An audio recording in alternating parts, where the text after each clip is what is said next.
The Formula One teams had completed a full winter's testing and development by the time they got to Phoenix for the first Grand Prix of the year. For some, the future stretched ahead, barren and uncertain. Others hoped to blossom into genuine contenders. Some already were. Phoenix was the initial proving ground, a difficult, bumpy street circuit with very hard walls. Temporary accommodation trackside erected for the spectators, and the track itself taking a repeated hammering over the weekend from the cars, turning a weak spot into a pothole. World champion Ayrton Senna returned to McLaren after an unusually long winter's break. Most of the testing done by Gerhard Berger, and neither of them rated the new Honda V12 very highly. How important now the management skills of Ron Dennis, in charge of the championship favourites. According to him, Ferrari had come out top of the winter testing. 3 times world champion Alain Prost was their number one, partnered by the French Sicilian Jean Alesi, recruited from Tyrrell after contractual battles with almost every other team in Formula One. Phoenix was where he'd impressed in 1990, holding off Ayrton Senna for first place for some 34 laps. You know, I think we work very, very hard all the winter. We have a very competitive car. Now we have to race and to see what will happen. After 2 years at Ferrari, Nigel Mansell was back at Williams. He'd been persuaded to change his mind about retirement by Frank Williams.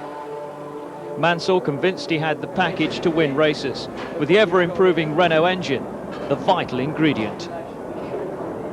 I'll make a statement and say for sure we're going to win some races. I don't think there's any question about that, but we've just got to see if we can be reliable. The car was late coming off the line, and we are suffering even today because of that. But as I said, everyone's pushing very hard. There's no lack of effort anywhere in the team, and we have just got to be patient and hope that it all comes together for us, and if it does, then who knows. Riccardo Patrese, the most experienced Formula One Grand Prix driver of all time, 208 Grand Prix and 3 wins going into the 1991 season. Weighing in for his 14th Grand Prix year and his second with Benetton, Nelson Piquet. 3 times world champion, partnered by his Brazilian teammate and great friend Roberto Moreno. Benetton had finished off the 1990 season with a flourish. Wins in Japan and Australia. They were in optimistic mood, the only one of the top teams running on Pirelli tyres, and they had designer John Barnard, with his reputation for innovation and winning. Tyrrell anticipated their best season for years, powered by the Honda V10 and designed by the former Ferrari man Harvey Postlethwaite. The talented Stefano Modena was expected at last to fulfill his potential. The Formula One newcomers Jordan had as team principal the charismatic Irishman Eddie Jordan. They graduated through Formula 3000 and they produced for Formula One a sleek car that ran as smartly as it looked. Is it more difficult than Formula 3000? I'll tell you after pre-qualifying tomorrow, but of course it is. There are 15, 16 world-class teams here. They're the best in the world. They've got all very good budgets. They have got excellent drivers. They know exactly what they're doing. Technology in terms of the design, all excellent. I have to believe that our own is particularly good as well. So from that point of view, I feel that on the team side that we're in very good shape. Jordan's drivers, Bertrand Gachot, he had brief race experience with Onyx, Real and Coloni, and Andrea De Cesaris, 150 Grand Prix but only 38 points. Another newcomer to the Grand Prix scene, Modena, like Jordan, forced initially to pre-qualify. Lamborghini built both engines and cars. Charged with the task of leading the team, the Italian Nicola Larini, while his teammate was the Belgian Eric van der Poel, tasting Formula One for the first time, having progressed through Formula 3000. Just like Mark Blundell of Britain, here with his Brabham teammate Martin Brundle. Brundle, of course, determined to be number one. The Finn Mika Hakkinen, the British Formula 3 champion, he made his Formula One debut with Lotus. Frenchman Eric Comas, the Formula 3000 champion, came into Formula One with Ligier, where he partnered the vastly experienced Thierry Boutsen. And Pedro Chaves from Portugal, he attempted to make his name at Coloni, but at Phoenix at least, he was doing it for all the wrong reasons in pre-qualifying. That became a familiar sight in the 1991 season. Ayrton Senna took pole position at Phoenix a second quicker than anyone else, despite his reservations about the Honda V12 engine. Alongside him on the front row, Alain Prost. The Ferrari, he said, not suited to the Phoenix streets. Riccardo Patrese was the best of the rest, out-qualifying his teammate Nigel Mansell for third place on the grid. A broken drive shaft hampered Mansell's progress on his return to Williams, although Alain Prost was just one driver who was said to be impressed with the new Williams Renault. Nelson Piquet qualified fifth, almost 2 seconds slower than Ayrton Senna, while Jean Alesi, having set his quickest time in the Friday session, then suffered a most embarrassing moment, with influential eyes observing. Alesi's slide and collision into the wall left the Ferrari team with plenty to occupy them overnight. But it wasn't just the young Chargers that found Phoenix a handful. Here we're on board with Gerhard Berger, backwards at 100 miles an hour. Eventually he set the 7th fastest time. So now on to the race itself. Your commentator, Simon Taylor. Thanks, Andy. Yes, the first green light of the season, and Ayrton Senna started as he meant to go on, out-accelerating Prost's Ferrari and the Williams Renaults.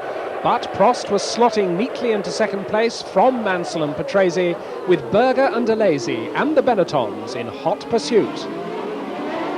As always, the unyielding walls of Phoenix required accuracy as well as speed, but Ayrton had plenty of both, and he had no trouble in pulling out a big lead. The new McLaren was looking like a winner from race one. As the rest of the field gave chase, there were problems further back. Mika Hakkinen had a strange one. He'd knocked his steering wheel release, and unable to steer the car, had this mighty spin. Behind second man Prost, Riccardo Patrese went for Mansell's third place and came off worst in the ensuing Williams brake test. But he recovered quickly from his mistake and rejoined in 6th place. Mark Blundell was less lucky with his Brabham. He'd spun into retirement. I was enjoying it very much. We had a few problems, a bit of an engine problem, very low on power. But looking at the car, there's a lot of oil on the back of our car, so the car broke away quite suddenly. It won't surprise me if it's had a leak and we've spun in our own oil.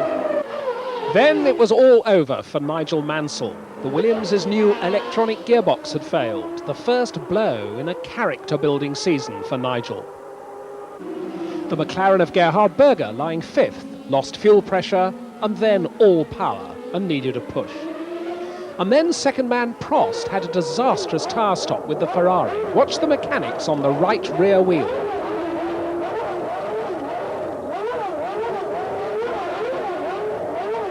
This stop lost him so much time that he rejoined in 6th place.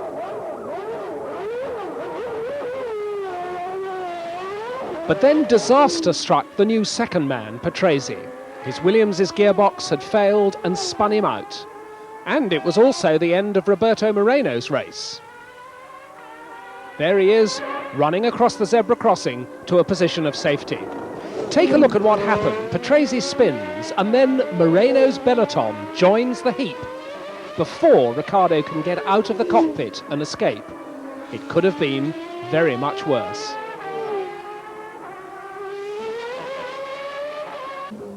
Bertrand Gachot had the Jordan up to 7th in its first race until this spin across the bows of Alesi.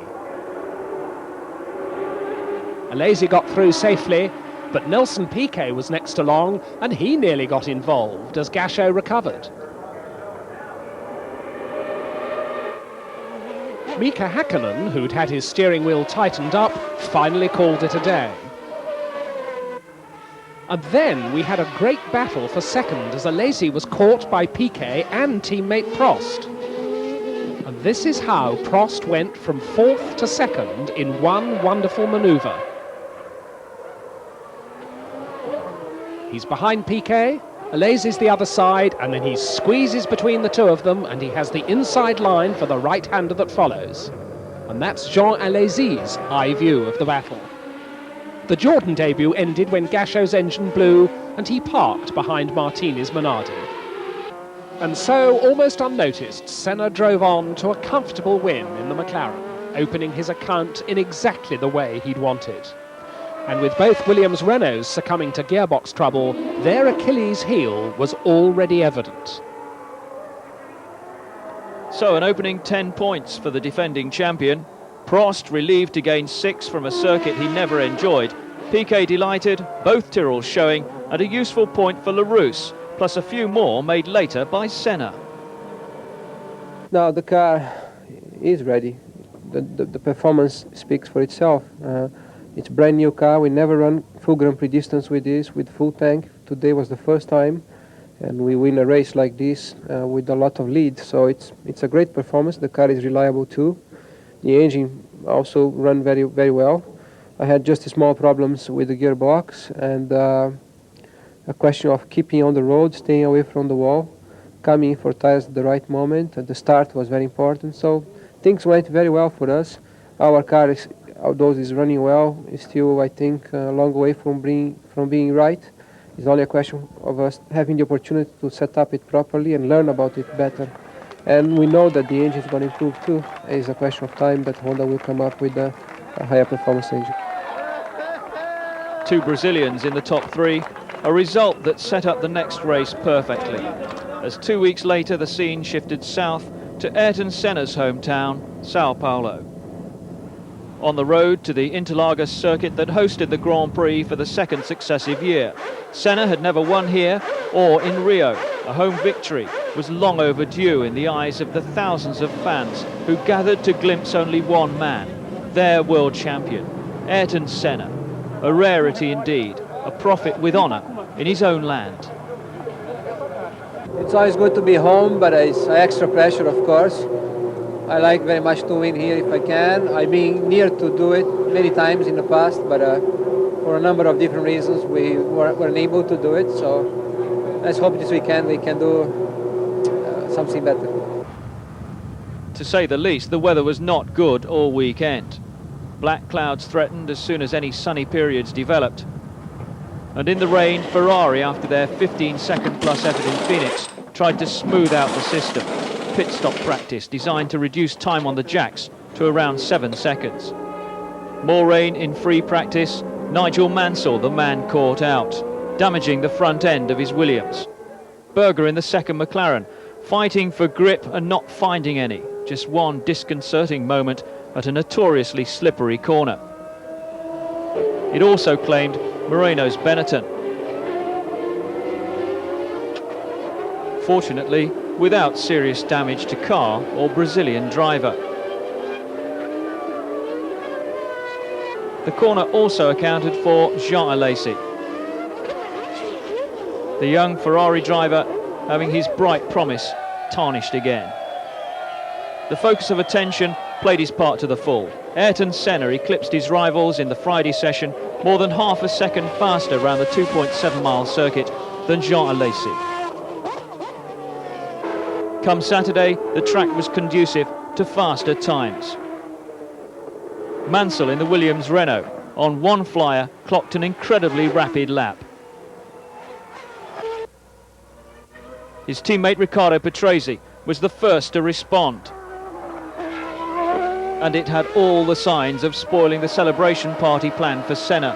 But in that now familiar fashion, Senna set a target, achieved it. 1:16.393 assured him of pole position and gave Mansell plenty of food for thought. Senna, in a car that he was still not completely satisfied with, seemingly from nowhere had produced a pole-winning lap. The adulation given to Mansell in Britain is reserved for Senna at Interlagos. Senna knew it wouldn't have been possible without his team pulling out all the stops.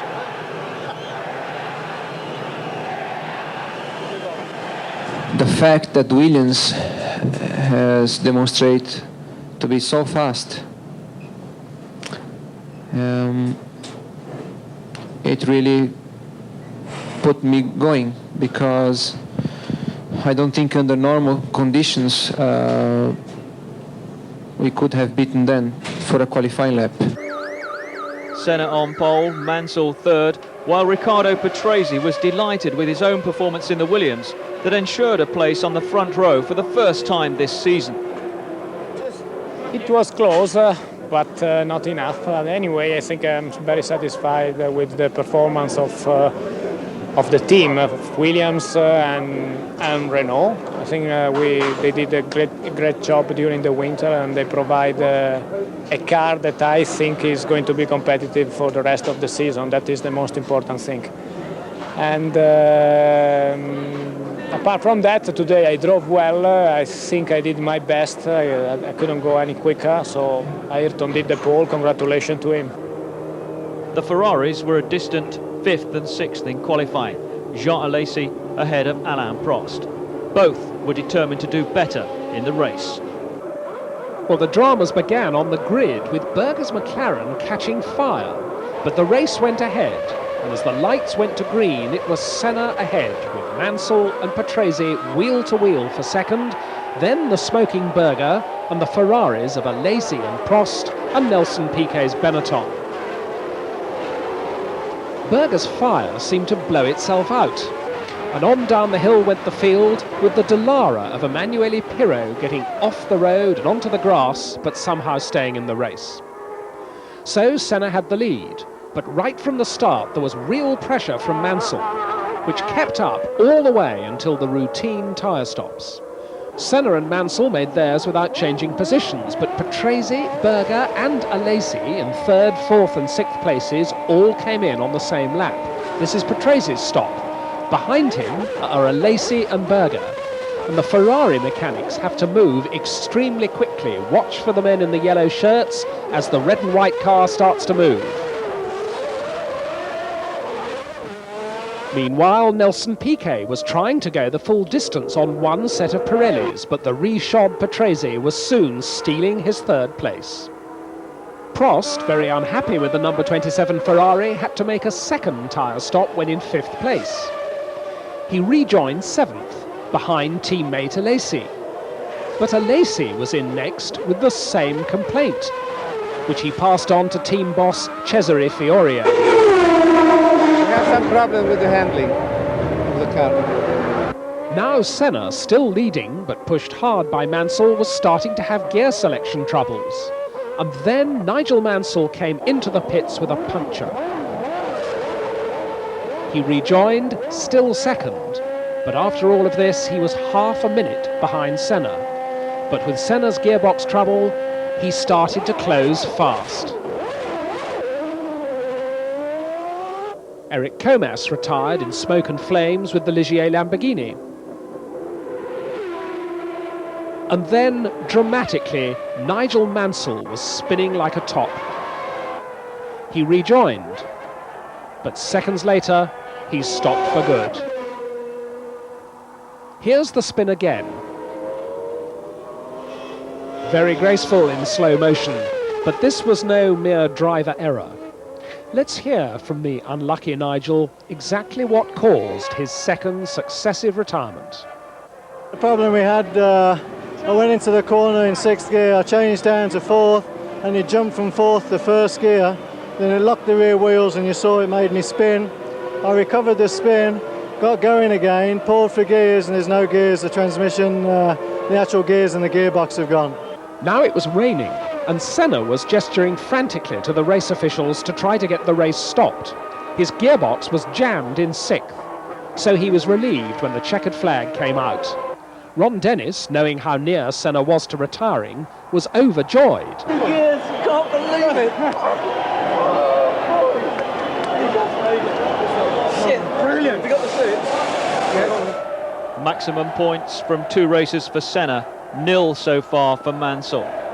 The capability of the Williams demonstrated by Patrese, Berger, Prost and Piquet picking up points despite problems.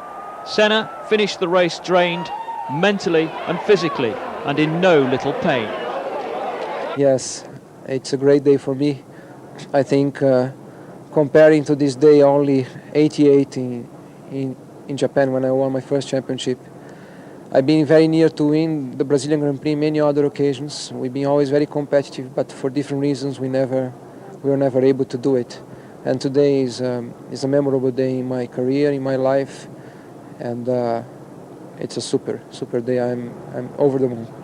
Wasn't an easy race by the sound of it, or by the look of you when you finished the race, it didn't look that easy. Well, I remember 84, my second race in Formula 1 with the Toleman in South Africa. When I finished in 6th place, I had muscle spasm all over the body, and it was the biggest pain I ever had in my life. Today I had something similar, but only my shoulders and neck, and so it was a tremendous pain by the last few laps, but the desire to win was so big that I kept going, and it was great. Probably the greatest of Senna's 28 victories to that stage of his career. San Marino in northern Italy, and Imola the venue for round 3 of the Formula 1 World Championship. The teams making their way across Europe from various points. Renault arrived to resume their challenge. What encouragement a win would be. Their partners Williams, having declared their title ambitions, had 14 races to make an impression. They had a great package, and it still hadn't been enough so far. World champions for McLaren and Williams, Niki Lauda and Keke Rosberg in memory lane.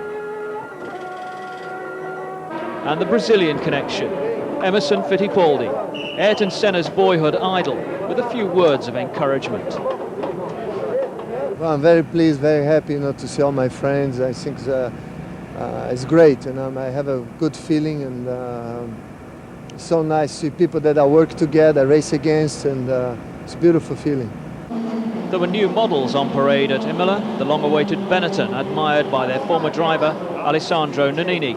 Nannini out of racing since that terrible helicopter accident last year that severely injured his right arm. Footwork were hoping that the A11C would earn them points. Michele Alboreto had an unfortunate introduction to his. A testing crash ruined any chance of it being ready for San Marino. So Alex Caffey debuted the new car. Michele, we've seen you limping around the paddock. You're obviously in pain still. Maybe because I'm getting old. Quite painful at the moment, but I am happy to be here anyway, even because I must use the old car. But I think every lap that we made with this Porsche engine can improve our performance, so I think I'm here for make my job. Will you be driving in the race, do you think? Yes, I would like, but I don't think it's possible to qualify the old car. And unfortunately, we have only one new car, so we try to qualify that one. And Alex is in a better condition, so he's right, and he drives the new car. Showing off their new BT60Y, Brabham, looking for an improvement in fortunes, a team which had the essential elements, but found success elusive. AGS, under new management, introduced Fabrizio Barbazza in place of Stefan Johansson. The Italian, another recruit from Formula 3000. Formula 1 Supremo Bernie Ecclestone with the boss of Formula 1's most famous team, Cesare Fiorio. We think we have made quite a big improvement from São Paulo to now, because we have a new front suspension, we have new aerodynamics, and also a good increase in the power of the engine.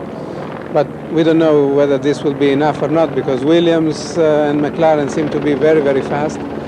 And especially Williams, I think this year is doing a fantastic work. This is Italy. Do you feel as if you're on trial?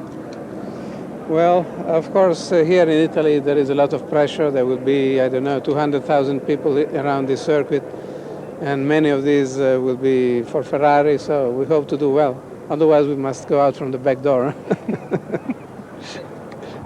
Indeed, great demands on Ferrari to do well on home ground, but Prost in trouble during Friday's practice. And then things hotting up for Alesi during qualifying in the afternoon. It was Prost that set the Tifosi Pulse racing with the fastest time of the session. Things looking up for Ferrari, it seemed. Cesare Fiorio certainly thought so, until the Williams Renault of Riccardo Patrese went out and immediately bettered Prost's time on the track where he won the year before. The Williams of Nigel Mansell found Barbazza's AGS a hazard, and he was unable to improve on fourth. It left Ayrton Senna to repeat his Brazilian performance and set the quickest time of the day, from third to first, beating both Patrese and Prost. To be honest, today we had some problems. I mean, not performance problem, but it's difficult to know what's going on Saturday and then Sunday morning. We have done a lot of tests here, so we know more or less that the car, even with fuel, is working well, and we should not have a surprise on this level. In terms of reliability, we must see and work again, because we don't have a big problem, but we have small problems, and that's I would say normal, because we have done a lot of work in the last months, and we must pay for it a little bit. Even if I suppose that this day, I mean today, should be the worst. Mika Hakkinen of Lotus in his qualifying routine. He'd made a good start to his Grand Prix career, an unflappable, resolute Finn steeling himself for the test ahead. And he needed all his resolve on the Saturday as the rain tippled down. Nobody could improve their time. Some didn't bother to go out. Those that did had trouble, like Nigel Mansell. There's one man who revels in wet conditions, Satoru Nakajima. He was fourth quickest in the session, better even than Ayrton Senna. Half an hour before Sunday's race, the rain returned in a relentless deluge. And as the grid was waved off on the warming-up lap, conditions were impossible. Visibility was in short supply. And here on Ferrari's home soil, the fans could only watch dumbfounded as Alain Prost spun across the grass at Rivazza. Gerhard Berger did the same, but he kept the McLaren going. But Prost was stuck. He'd stalled, and to the dismay of the crowd, he was out before the race had even begun. The crowd didn't know whether to cheer, boo, or weep.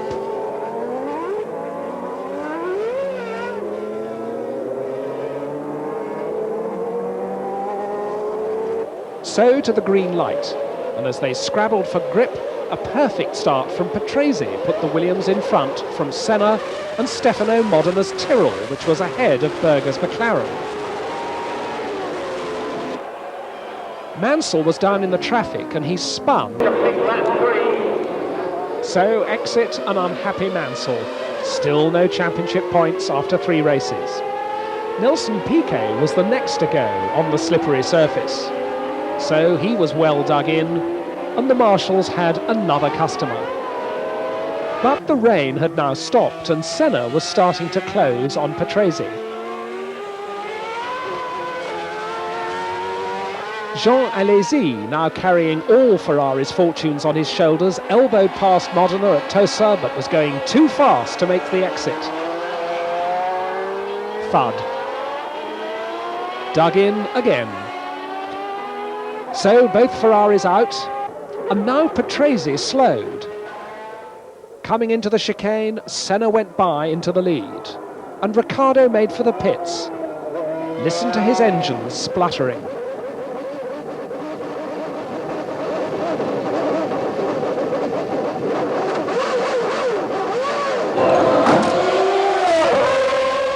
The Williams mechanics went to work, and Patrese described his problem over the radio. They did get him briefly back into the race, but after a couple of laps, his race was over. Race was going well. Unfortunately, I had a problem with the engine, that electrical problem, I think. I was driving, I think, very hard to keep Senna behind, but I think I could do it. And also, for me, it was very good to be in front in the wet, because my good feeling for the race was in the dry setup. And I think if I was in front in the wet, I could have even a better chance when it was dry. Now everyone was changing to dry tyres. Berger did so without losing second place. Senna had already been in, and he'd kept the lead. So it was McLaren Honda 1 and 2. Tyrrell Hondas were 3rd and 4th until Nakajima's transmission broke. Followed shortly after by Stefano Modina's. The Italian sitting in the cockpit doesn't want to believe it. JJ Leto took his Dallara past a faltering Roberto Moreno for 3rd place, his best ever position. And Senna reeled off another relaxed victory from his Austrian teammate. As they both drove towards the checkered flag, McLaren's domination was complete.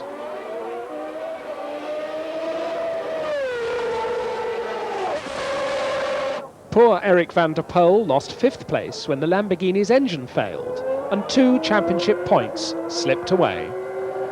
A McLaren 1-2, and pleasure for Keke Rosberg. He manages both Leto and Hakkinen. A good result all round for Lotus, and the only Ferrari in the top 4, the engine in Martini's Minardi. Overall, Senna triumphant. My main problem was only the engine. The car was not perfect because it was a compromise between wet and dry, but it was good. And my problem was really the engine with the oil pressure. Somehow we had the problem with the oil pressure. I think we had this problem this morning already, and it gave a problem again in the afternoon. And it was more than 30 laps with the oil light flashing. And I dropped the revs immediately on the shifting and also on the straight, start to lift on the straight to not have much revs, and it seemed to work good to at least stabilize the engine. And then I was just trying to control myself with Gerhard, and fortunately for me, unfortunately for him, he also had some problem, and then was possible for me to slow down and still maintain some gap, and then we both were able to finish first and second. 3rd place was JJ Leto's best result ever. An outstanding effort, having started in the back half of the field. Basically, in the beginning of the race, it was very, very difficult conditions. I mean, starting from the 16th place, there was a lot of smoke and everything, and you couldn't see really nothing. And I was just taking easy, and then when we changed the slicks, it was getting better and better, the car, and I was just going for it. Another delighted Finn, Mika Hakkinen, who came home 5th. Yeah, it was first time for me racing in a wet condition F1. It was unbelievable. It was, you couldn't see absolutely anything. Even to the next car in front of you have a red light, you couldn't see that. Monaco, the jewel in the Formula One crown. The event of the whole motor racing calendar. By the shores of the Mediterranean, showbiz glamour, side by side with Formula One intensity. Ron Dennis had moulded his McLaren team into the habit of winning, leaving the rest trailing. Well, we can't speak for our competition. You can hardly expect a team that exists to win to be concerned about winning too much. We're only getting the results that we work for, and other people are going to have to work harder. We're not going to reduce our effort. We know how difficult it is, and I can assure you it really isn't easy. It's very difficult. We only think we get the result that we work for, and other people have to try harder.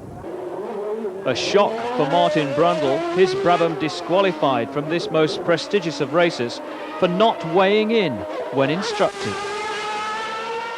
Apparently I failed to stop at the red light and passing the weighbridge. Of course I didn't see the red light, otherwise I would have stopped. We know the situation. Clearly it's my fault for not seeing that light. There were a few mitigating circumstances because they changed the procedure with the flagman, which the officials admitted to. But the rules are the rules, and I'm afraid FISA are the policeman, the judge, the jury and the jailer, and there's no way of appeal. And they threw us out of the race meeting for the weekend. A huge accident on Saturday morning involving Alex Caffey. His luck ran out when his new footwork collided with the barriers. He too was out of the race. Studying the replay, it's amazing that from such a collision, Caffey could emerge relatively unscathed. Indeed, it's a testament to the improved safety standards in Formula One that he was not seriously injured. The car was a write-off. It was lifted off the track in segments. The whole of the back end totally ripped away from the rest of the chassis. Even the aftermath of the accident was a frightening sight. Meanwhile, a badly shaken Alex Caffey received attention from FISA doctor Professor Sid Watkins. He's got light concussion from his head banging on the car as he hit the Armco barrier. He said he made a little mistake. You see from the film it looked like he hit the wall with his rear tyre going into the swimming pool, which sent him across the road, collecting the apex of the corner, which rocketed him across the other side of the road into the barrier. There's not much left of the car, but fortunately Alex is okay. More disappointment for Ferrari. Jean Alesi 9th in qualifying, Alain Prost only 2 places better off. For team manager Cesare Fiorio, questions needed answering. Gerhard Berger managed 6th fastest in the second McLaren, with a time set in the first qualifying session. Nigel Mansell improved from 7th on the provisional grid to 5th. While Nelson Piquet, not an advocate of racing in Monaco, was 4th in the new Benetton. 3rd, Riccardo Patrese, out-qualifying his teammate Mansell for the 4th time running. Stefano Modena in the nimble Tyrrell secured a front row grid position for the first time ever. On pole again, Ayrton Senna. He shaved off another 0.2 of a second and still had time to be impressed by Stefano Modena's performance in the Tyrrell. I think Stefano Modena made a good job today, and if he was able to make such a time, improving so much from the first day, he did a great job. I believe it will be great for us to start on the first row. We know each other, we have respect for each other, and I think we can have a good start and a clean start, and we see then what happens afterwards. I had a clear lap, I had a precise lap everywhere, and I think I could have done better on a following lap when we changed again the tire and we went out, but I had a person in front of me that stopped, so stopped me the line, so I didn't have a chance to improve my time again. But we are very happy. We improved the car. We are in a good shape for tomorrow, and we're looking forward. So V12 Honda versus V10 Honda at the start, but predictably it was Senna who got the jump on Modena, followed by Patrese, Mansell and the rest of the awe-inspiring traffic jam. Down in that traffic jam, Berger ran into the back of Piquet and was left stranded at Saint-Devote. But he was able to get away again without undesirable help from the marshals. Down to Mirabeau, Piquet was 5th, but look at his left rear wheel. His rear suspension had broken, and he parked in the escape road. Senna rapidly built up so huge a lead that he caught a marshal by surprise. Modena was still second, from Patrese and Mansell. And the marshal had a tale to tell his grandchildren in years to come. Another incident which could have been so much worse. Berger's race at the tail of the field ended in the barriers at the swimming pool. And then Modena's engine blew in the tunnel just in front of Patrese. There's the smoke, and there's Patrese bouncing off the barriers. Modena stopped his car at the chicane, and Patrese's car, badly damaged, was out too. You cannot do anything when you go 260 kilometers an hour. In a corner and somebody put down oil, you go off. There is no chance. And just look at the oil washing out of Modena's ruined engine. As for Modena, he was too disappointed to speak. All this left Prost second, Mansell third, but Mansell was desperate to open his 1991 score, and in a perfectly judged charge through the tunnel, he got a run on the Ferrari. He was alongside into the chicane, braking late and hard, and forced his way through. Demoted to third, Prost decided to stop to investigate a loose wheel. And this time the Ferrari team got a wheel nut stuck under the back of the car. When he rejoined, he was 5th behind teammate Alesi and Moreno's Benetton, which Senna lapped on his way to a 4th consecutive victory. The 1991 championship was starting to look pretty well sewn up. But Nigel Mansell scored at last with a splendid second place. The Williams team in the pits were delighted. The transmission had held together. And as Senna and Mansell congratulated each other, perhaps they both knew that the real battle was just beginning. So Mansell's first points of the year, a Lacey ahead of his illustrious teammate Prost, a reward for Moreno's hard work and a first point of the season for Pirro. But Senna with that perfect score, 4 out of 4. I'm very satisfied with the result, of course. It's a great victory. And I will say nothing. I had some problems, but I will say nothing because what it matters is what we achieve in the end. Is the result and is the victory that counts. Another 10 points for the championship.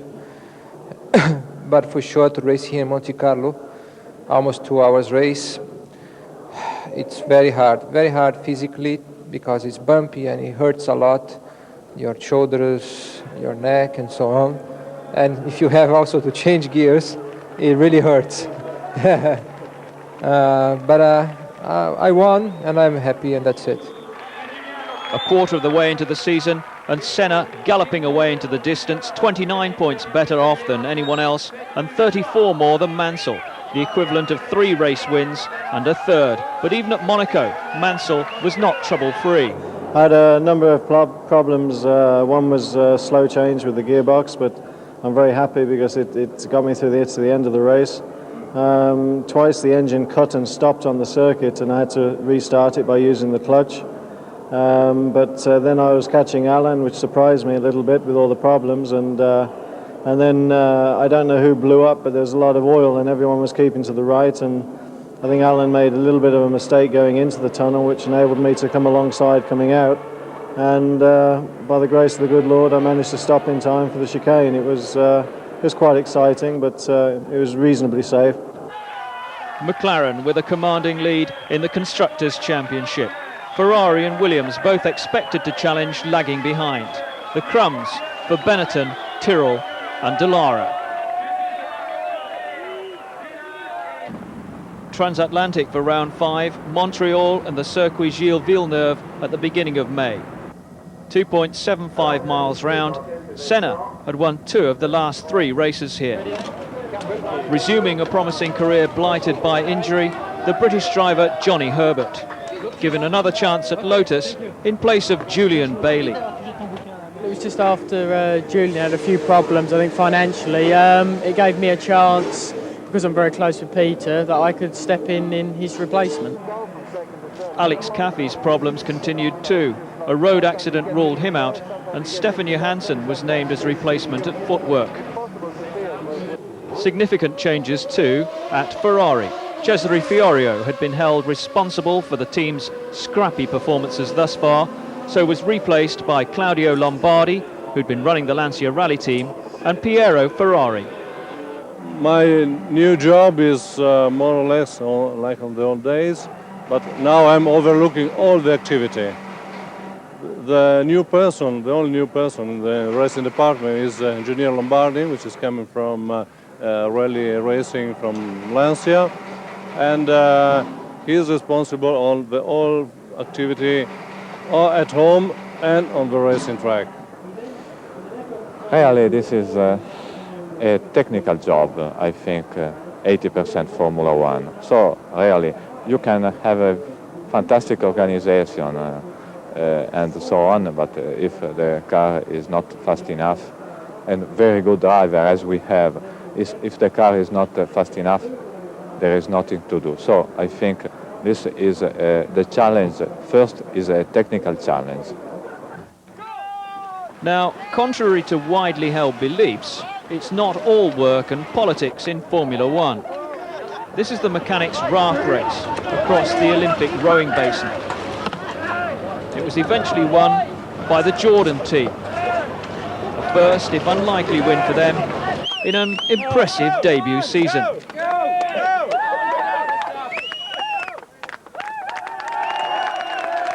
Jubilation from the team left on the bank. It's an event with few rules, and that means fair cheating all round. back to business, and a rare sight of a McLaren in trouble. Senna's engine blew during practice, and oil deposited on the track caused the Williams of Riccardo Patrese to crash. He suffered bruising to his neck and chest, but was pronounced okay to race. Patrese can ill afford a crash of any kind. The spare car at Williams is the sole preserve of Nigel Mansell. A wet track for Friday qualifying, but everyone attempted to set a time. Mansell was the quickest of all, but some 15 seconds slower than he might have expected had the circuit been dry. It's quite bumpy, but you know, when it's raining, it's a big gamble. So I mean, we're just happy that we're on pole position today. I hope it snows tomorrow.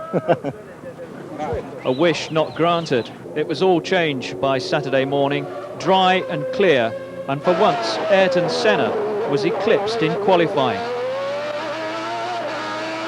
His good time of 1:20.3 was beaten by both the Williams cars, and Senna had to settle for third place on the grid.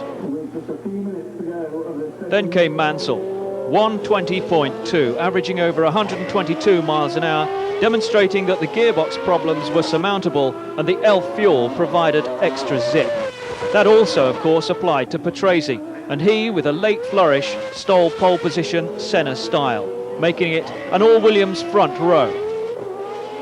This is an hard race for everybody, car, drivers, and the track, in effect, also if there is a new asphalt, it is as bumpy of last year, and because of that we don't have an easy life, I should say, tomorrow for sure. Well, nothing in Grand Prix racing is easy. 69 laps, an all-Williams front row, and Mansell and Patrese get away wheel to wheel, with Mansell taking the corner. This is Alain Prost getting a bit crossed up, and Senna going past him. Down to the hairpin for the first time, it was Mansell, Patrese, Senna, Prost, Berger and Moreno. But on Aguri Suzuki's Lola, a fuel line broke and the whole car went up.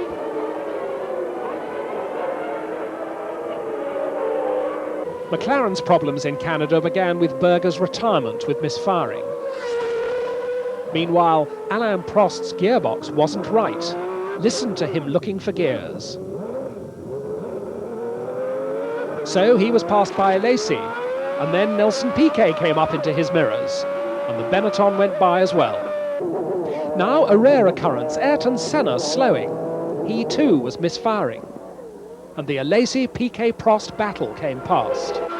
This is the view Prost had of Piquet disposing of Alesi for third place. And then he follows through himself. In the slipstream, pedal to the metal, and out of the slipstream and past his teammate. But Senna's race was run. The World Championship leader was out of the Canadian Grand Prix. Well, I had the electrical problems early in the race, and I had no information from my dashboard, computer and rev counter. I had no revs reading. I was just changing gears by my ear and no information whatsoever. And I called on the radio, I told the team that I thought was electrical problem and also a battery, probably a battery going flat. But I couldn't do anything, so I continued for about 10 laps, then the engine completely expired with the lack of energy. I think it was just battery gone or some short circuit. And Prost's gearbox, troublesome throughout the race, stopped him a lap later. Truly, this was turning into the year of gearbox failures. The other Ferrari of Alesi didn't last much longer. Its engine failed. Both McLarens out, both Ferraris out, Williams now 1 and 2. In the closing stages, Stefano Modena was charging in the Tyrrell. Patrese was slowing with his own gearbox maladies. But now Nigel Mansell's dominating drive faltered on the final lap, within sight of the flag. With the race in his pocket, Mansell could only coast to a halt with a dead engine as Nelson Piquet inherited a lucky victory for Benetton, ahead of Modena and Patrese. Meanwhile, poor Nigel Mansell could only reflect on the wisdom of the old motor racing cliché, to finish first, first you have to finish.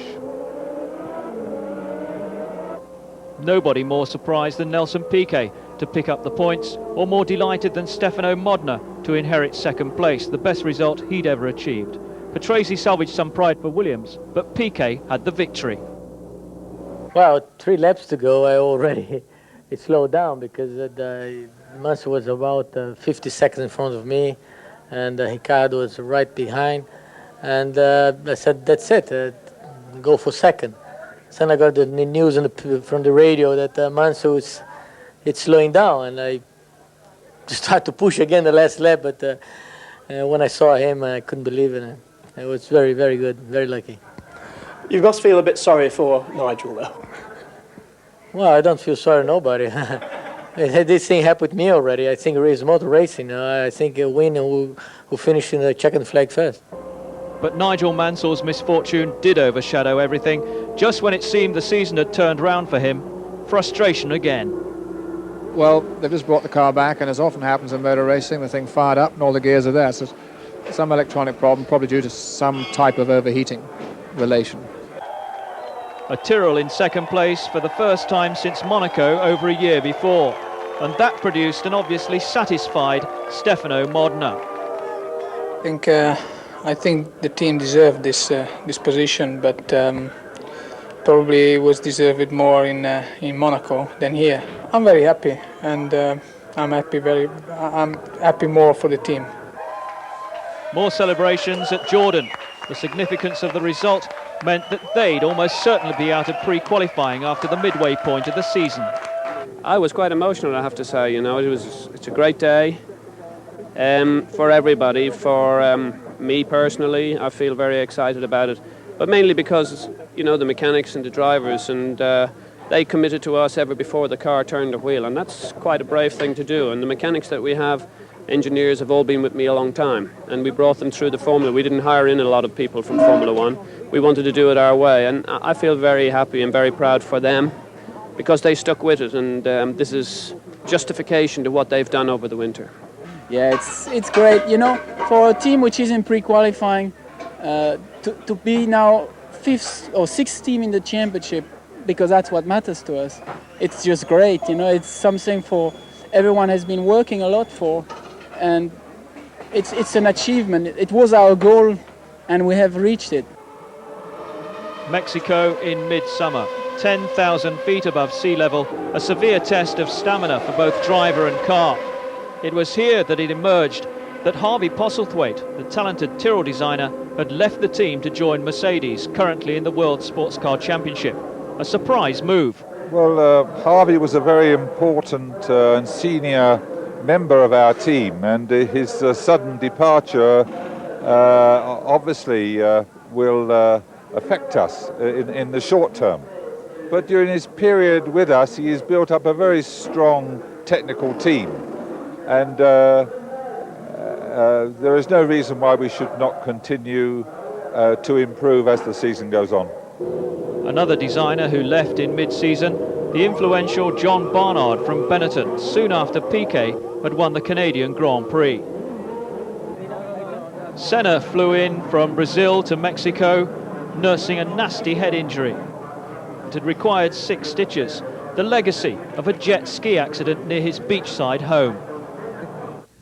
Well, I was having some leisure time, just some relaxation, and unfortunately I had an accident with one of my jet skis, and I had an impact on the back of my head, and fortunately that caused me some pain and some discomfort, but I had the proper care taken immediately, and I have had no problems, no side effects since the impact, only a cut, which hopefully will not be much discomfort over the weekend.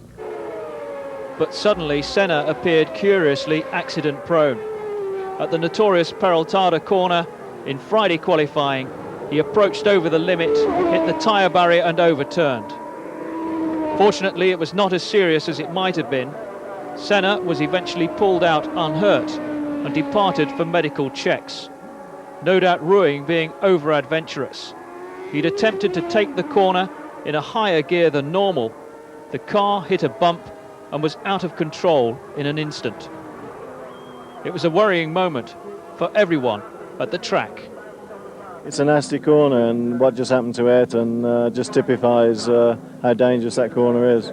I mean, he went very quick, and you thought that he was going slow until he hit the wall, and then you realise what speed he's doing. And I'm very pleased to see that he managed to get out of the car. The world champion, having been seen by the FISA doctor Professor Sid Watkins, was pronounced fit. I just lost the car at the quick corner and in the middle of it, and had a big shunt, but I'm fine. You're fine? Yes, no problem, no problem. Also suffering, Riccardo Patrese from a debilitating stomach bug, but he still managed the quickest time. His 1:16.6 was better than last year's qualifying effort from Gerhard Berger, and 0.3 of a second faster than his teammate Nigel Mansell. Mansell, meanwhile, was holding off Ayrton Senna for second place on the front row. Initially, at least, round 6 was auguring well for Williams. Yeah, I mean, I'm very pleased because it's the second race running that the race car broke down in the pits. Still got a sense of humour. I jumped in the T car and I got very close to my teammates' time, so I'm very, very pleased because the engine was not quite up to the match of the race car, so the team's done a great job again. Saturday's qualifying session was disrupted by rain, but Riccardo Patrese was still the fastest man on the circuit. Williams were in business. As the pre-race tension built up, Riccardo Patrese was determined not to be beaten from his second consecutive pole position, but once again Mansell was quicker away, with Senna and Alesi chasing, and Alain Prost close behind. Now watch Alesi on the left going inside Senna, while Piquet goes inside Prost. And this is the view in Berger's mirrors. It was all a bit close for comfort through the complex of corners after the start, and Alain Prost was losing out in the traffic. But behind Mansell, Senna was now wheel to wheel with Alesi, moving wickedly across on him once he was in front.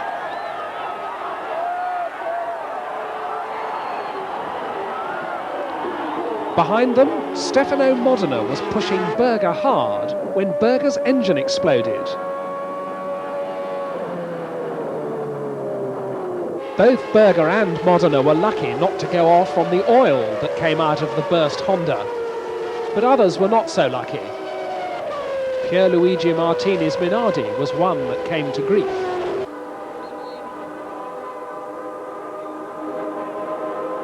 And now Ayrton Senna was under pressure from Patrese, recovering from his bad start to take second place. Once past Senna, Patrese began to close on teammate Nigel Mansell. Clearly the Williams Renaults were the equipment to have here. And Alesi's Ferrari got past Senna too. So now the World Championship leader was down to fourth. Patrese had his eyes on the lead, and on lap 15 he was alongside down to the first corner. But Mansell wasn't going to make it easy. A tense Frank Williams watched as Patrese stayed alongside through the complex and came out ahead. Now it was Alesi's turn to challenge Mansell. But sometimes if you get by, you're going too quick to stay on the island. With Mansell now worried by overheating, Ayrton Senna was going to challenge him too. But Nigel managed to hold him off. Not for want of trying by Ayrton. Finally, Jean Alesi spun out for good, with clutch failure. And Riccardo Patrese went on to take a magnificent victory here in Mexico. And it certainly made Patrick Head's day. Well done, you bastard. Good stuff. Good stuff. Like it. For Riccardo and Nigel, it was a sweet moment. The McLarens were well and truly vanquished. What encouragement for Williams with that 1-2 and Senna almost a minute behind. Andrea De Cesaris with another good finish. More points for Roberto Moreno and a first of the season for Eric Bernard. But the Williams pair provided most of the action. Well, it was a normal racing. I think Nigel tried to keep his position, and I had to charge very hard. I think it was a quite exciting moment. Probably it was good for the spectators and for the show. I think in that particular moment I felt quicker than Nigel. He probably had some problem, I don't know. My car was running perfectly since the beginning to the end, and I didn't have really any problem to push very hard in the middle of the race and then to control the latest charge of Nigel. Also, if really I have to say that he was pushing very hard, because at the end I had really a big trouble to keep him behind. After Mexico, the Formula One teams moved back to Europe. Since last season, the venue for the French Grand Prix had changed from Paul Ricard in the south to Magny-Cours by Nevers, nearer Paris. A purpose-built circuit with a spacious paddock with room for the masses of high-tech equipment that a Formula One team needs to survive. On home ground, the FISA president, Jean-Marie Balestre, with footwork boss Jackie Oliver. Oliver had decided that his team would revert to Ford engines rather than the Porsche units they'd run so far in the season without success. Porsche agreed the engine needed further development, and with the team about to slip into pre-qualifying, both parties eventually agreed that testing the engine in the Formula One environment did not suit either of them. It was baking hot on Friday for the first session of qualifying. Ayrton Senna, of course, was the first to really get to grips with the track, setting the mark at 1:16.6. A pensive Nigel Mansell having to be content with second fastest time. Alain Prost, ambitious to show well at Magny-Cours. He was fourth fastest. But ahead of Prost came Jean Alesi, third quickest in the new Ferrari 643. At last, a reason to be cheerful. For Senna's supporters, even more so with him on pole position. That was until Saturday, when Mansell went out and set a 1:14.895. A time that would take some beating. Alesi couldn't do it, 1:15.8, although that was good enough for second.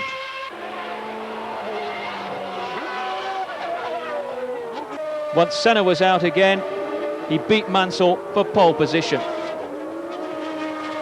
Senna conceded. The psychological advantage was important, and his time looked good enough until an inspired Prost suddenly found a little extra. Ferrari's high spot of the season. The ex-world champion fastest at his home Grand Prix in a brand new car. It's difficult for everybody, for me, because a lot of pressure this track, and to bring a new car like this and having no problems at all during the weekend, it's a big show from the team. I mean, they work very well, and the mechanics were very hard in a few days, and it's quite spectacular. Not to have any big problems, and reliability and performance was better and better through the weekend, so it's good.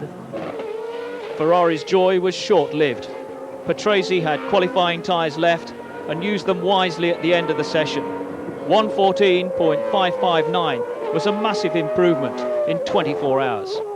Mainly the temperature was a little bit cooler, and I think also the track became a bit quicker, maybe rubber down. So the track became a bit quicker because of that, and especially the temperature, because yesterday was much hotter. When Olivier Gruillard splattered oil on the racing line in the last minute of qualifying, he did Williams a favour.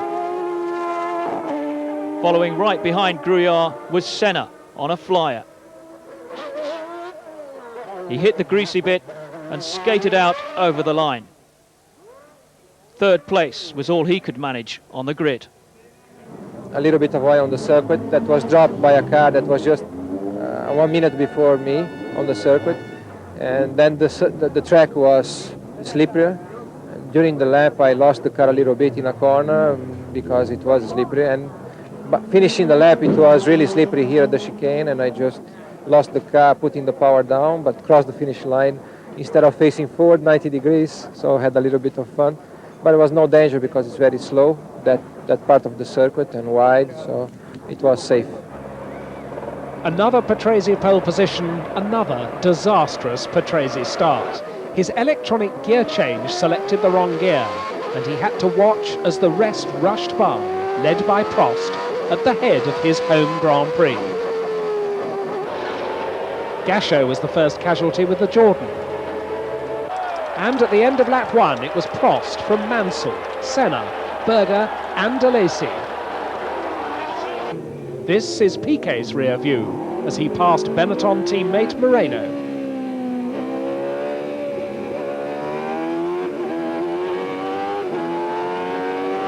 Once again, Berger was an early casualty, his third consecutive engine failure. And here's Morbidelli trying to pass Piquet. All of which helped Patrese up a couple of places.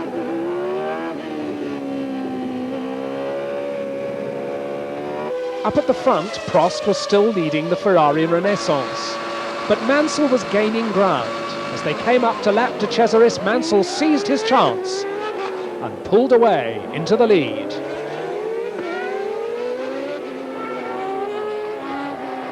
But the routine tyre stops were to reverse the position. Prost's lasted 7 seconds. Mansell's lasted 10.5 with a difficult front wheel. And the Frenchman was back in front.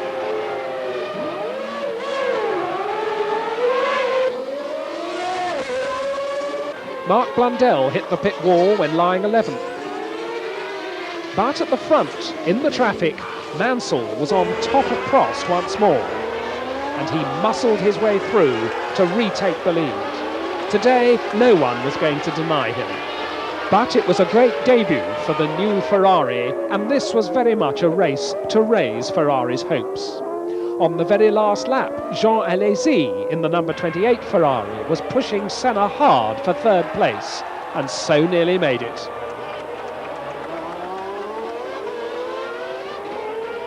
For Mansell, the checkered flag was waving at last.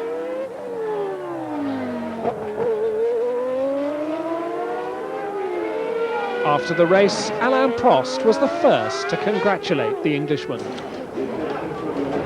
Hey, good old man. Going the podium. 10 points at last for Nigel Mansell. 2 Ferraris in the top 4, but no sign of a win for them as yet. Personally for Mansell, a significant moment. His 17th Grand Prix win, an English driver's record. I'm still recovering. I'm in a little bit of shock. It might sound silly after all these years in Formula 1, but to get past 16 for an Englishman is history. And I've made history for myself and my country. Alan had a fantastic start. Unfortunately, I had a good start, which was ironic because the racing line was on the right, but he made a fantastic start and I followed him, and then it was just a question of trying to keep going. Alan was going very quick at the beginning, and then I managed to get past, and then he passed me in the pits again. And then afterwards it was just a question of just working very hard because the Ferrari was going very well, Alan was going very fast, and he had some traffic problems and I had some big traffic problems. It just made for an interesting race. My start was very good, one of the best maybe I've done in my career. I was quite pleased to be first the first corner. The car was very good when it was full of fuel. Then it started to be worse and worse, but that's a bit normal. The car is new, and if the race was now, I mean, I would change the setup for sure. But I'm quite pleased with the second position anyway. A week later, across the Channel, the British Grand Prix at Silverstone. It had been vastly remodelled. Generally, the drivers approved. Well, I liked before a lot the old Silverstone, but they done a very good job in this one, and the circuit very interesting, and I think it'll be very hard work for the drivers, and I think it'll be a new Silverstone even better than before. The circuit has changed from a tactic circuit to a hard drive challenge circuit. You've got to drive hard now, and you have very quick corners, which you have to be very precise at it. There was big news pre-race in the pit lane. Tom Walkinshaw, successful owner of TWR, former Le Mans winners and current leaders of the World Sports Car Championship with Jaguar, had acquired a 35% stake in Benetton. The phlegmatic Scot had always said that he'd make the step up to Formula One when the time was right. I think it gives us an excellent opportunity to get involved in Formula One with a front-running team, and hopefully from that base, which is already good, improve it, that we can actually have one of the top 3 or 4 teams in Formula One. I think that their strengths in sales and marketing and our strengths in engineering combined together will really form the basis of a good team for the future. The British fans, of course, supported only one man, and he gave them an initial treat on Friday, setting fastest time, then avoiding Aguri Suzuki while trying to go even faster. In the pits, VIPs on Saturday, none more important than Prince William being shown around by Jackie and Paul Stewart. Up in the grandstand, Rockstar regulars George Harrison and Mark Knopfler. Down in the paddock, would-be racer Simon Le Bon from Duran Duran. On the track, Alesi was 3rd quickest. Familiar with the old Silverstone, quite happy with the new one. Riccardo Patrese, 2nd quickest time, 1:22.109. Distinct possibilities, it seemed, for the Williams team. Prost took over from Alesi and assumed 3rd on the grid. Ferrari was suddenly threatening. Mansell could afford to wait for Senna to roll for a last time. Out on the track, Senna's blistering pace brought him 1:21.618. Good enough for pole position. Frank Williams had seen all this before. Mansell was in no mood to fail, and anything less than pole position would be failure for his loyal fans. The script said it had to be so. A tense moment of waiting later, and it was confirmed. Mansell on pole at Silverstone. For once, qualifying didn't belong to Ayrton Senna, but he knew that the race would be a different matter. For Mansell, his rapport with the crowd crowned a momentous session. I was fired up because, I mean, Ayrton's an ace qualifier, and, I was surprised he beat my time, and I just had to go out and do my best, and the great thing was I was fairly charged up myself, and I'm really pleasantly surprised how quick we're going. I think he did a good job. His car is fast, his engine is fast, but he also had surely a very good lap to go under the 121s, so he deserved. There is nothing to say. He did a good job. He's fast. We all know that. He has a good car, good engine. They are better than us at the moment as a package overall, and they got it together. They deserve to be on pole. On race day, Silverstone becomes the busiest airport in Britain, with helicopters continually arriving and departing. Definitely the best way to travel to avoid the jams. Out on the grid, Nigel Mansell, carrying the hopes of the 100,000 home crowd. And with those 100,000 British throats cheering him on, Mansell rocketed away at the green light. But Senna was quicker, and it was the McLaren that led down to Copse Corner. And this is how Patrese felt, being nudged off by Gerhard Berger at Copse.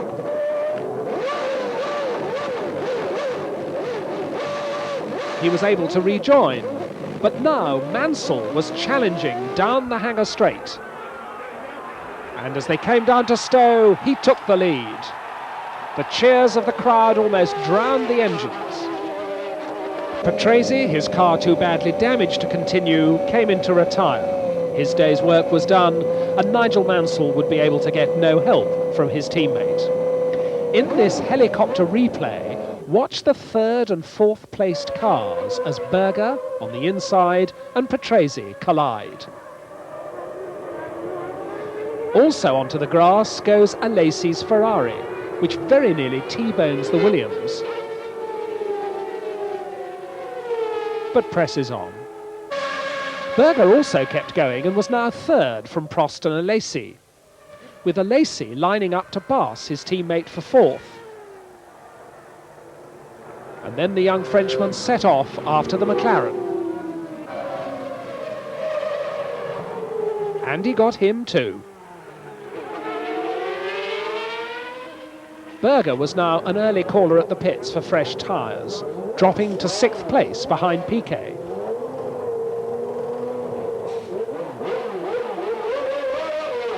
And then an untypical spin from Alain Prost sent him in for fresh rubber.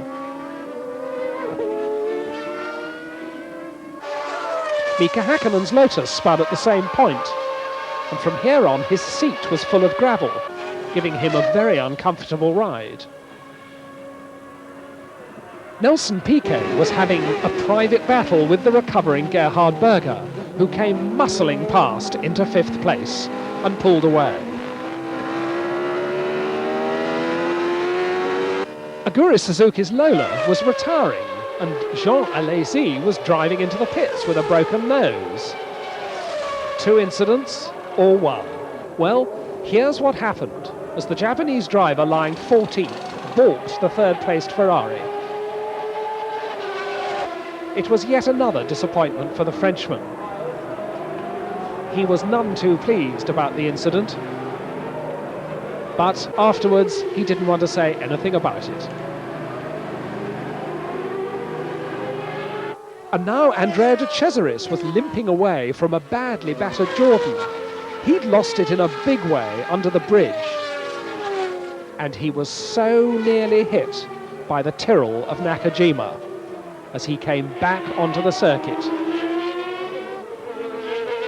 Alain Prost also had to take avoiding action with the Ferrari, but happily nobody was hurt. Meanwhile, Frank Williams watched his TV screen impassively. The Silverstone crowds, anything but impassive, cheered him on, and Nigel Mansell went on his victorious way to another magnificent British Grand Prix win. Both hands off the steering wheel in delight, but where was Ayrton Senna? The McLaren had run out of fuel on the last lap, robbing Ayrton of 2nd place. Berger's McLaren ran out too, but after he'd taken the flag, inheriting Senna's 2nd place. On his slowing down lap, Nigel Mansell stopped. A Formula One car isn't designed to be a 2-seater, but Ayrton got his lift home. And for his chauffeur, Nigel Mansell, it was 10 championship points and a perfect end to a perfect weekend. With Senna's problems relegating him to 4th, the momentum was swinging towards Mansell after 2 successive wins. The euphoria was nothing new, but this time it had been special. This one was the best. You saw the crowd. I mean, they were fantastic how they responded all weekend. I mean, this is so special. I mean, it won't sink into me yet. Later on in the week it will, but this is just it's unbelievable. It was a hard race, and I blistered my first set of tyres and had to stop for tyres. I was trying to go the whole race. And then the last 10 laps, I was making half the gear changes I usually make because I had big problems with the gearbox. And in fact, the whole last lap, I went around the last 2 laps in 1 gear. And so I'm just pleased it wasn't any more laps than it was, because God forbid if we would have stopped again on the last lap. The championship in the balance. 18 points the difference between Senna and Mansell. 4 races ago, it had been 40.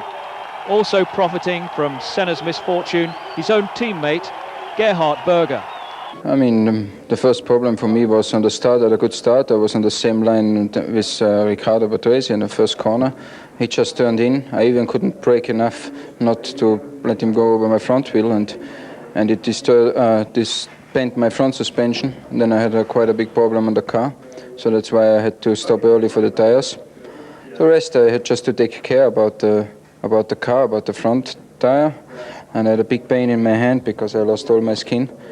And so I just tried to go as smooth as possible to finish the race.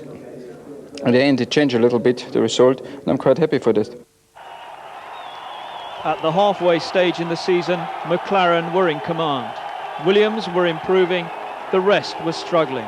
The major disappointment, undoubtedly, Ferrari. Round 9 of the World Championship, Germany at the end of July. Hockenheim the venue, picturesque, set in the Rhine Valley close to Heidelberg, but a circuit with 2 long high-speed straights that never should be underestimated. 4¼ miles round, a circuit where power is paramount. It was at Hockenheim that Satoru Nakajima, the popular Japanese driver, announced his intention to retire at the end of the season. He'd first appeared in Formula One with Lotus, then joined Tyrrell. By contrast, another newcomer from Formula 3000, Michael Bartels, was chosen to stand in for Johnny Herbert at Lotus. Herbert had previously been contracted to race in Japan.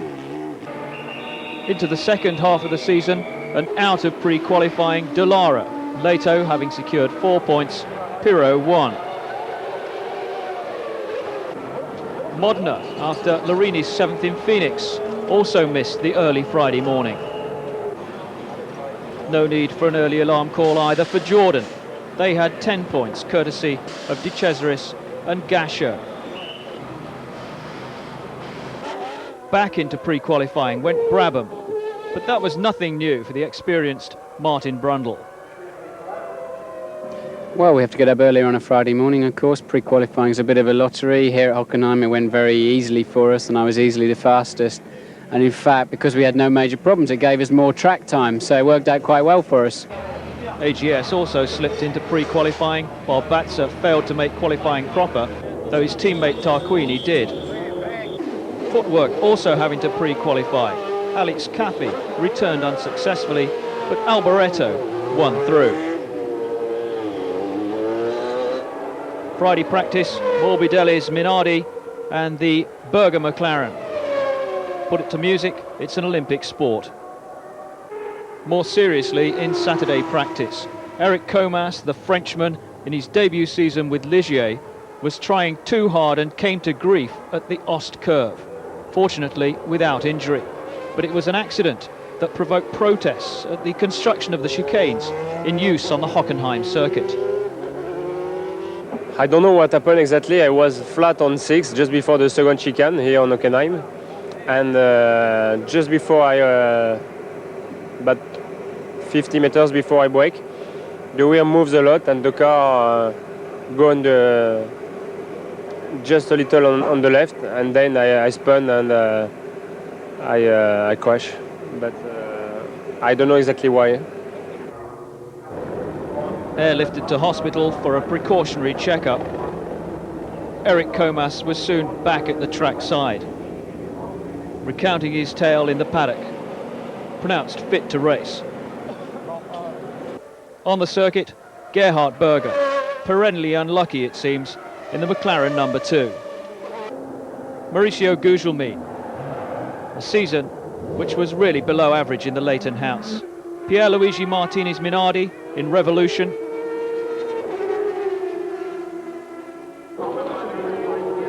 Williams, in the form of Nigel Mansell, had claimed provisional pole position in Friday qualifying. On the Saturday, an intense battle for third place between the 2 top number 2 drivers, Riccardo Patrese and Gerhard Berger. Patrese ahead first of all, Berger quicker by the end of the session. The number 1 McLaren of Ayrton Senna, he improved his time in second position, but he was unable to match Mansell. Senna's pit boards showing P2, a rare sight indeed, but it stayed that way. 1:37.274 was 0.2 of a second slower than his great rival. Mansell, on his last flying lap, held up by Eric Comas. The Frenchman, of course, receiving the customary friendly greeting in these circumstances. The improving form of Mansell and Patrese concerned the McLaren team, and Senna in particular. We are waiting for new things soon, and we have to give time, but I think for the difference we are looking for to catch the Williams, we need a lot more than we are going to have soon, and we need it fast, of course, because the championship is still open for me, and with the performance that the Williams Renault have got right now, we just cannot compete with them, and if we want to compete in the championship, we need those improvements very soon. A perfect start for Mansell, who fishtailed to his right to keep a potential Senna challenge out and still had time to regain the ideal line for the first right-hander. But it was Berger who slotted into second place from Senna, Prost and Alesi. Behind, Blundell and Larini spun in the traffic. Blundell carried on, but Larini and his Lamborghini were out for the day. Meanwhile, Mansell was moving away with a huge lead at the first chicane from the McLarens. Patrese was already splitting the Ferraris after another slow start, and he was winding in Prost. Watch them use the curves at the chicanes.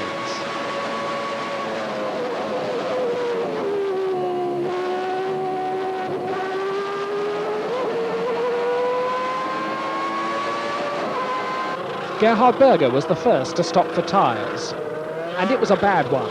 An oil fire at the back and a slow front right, and this stop dropped him from second place to 10th.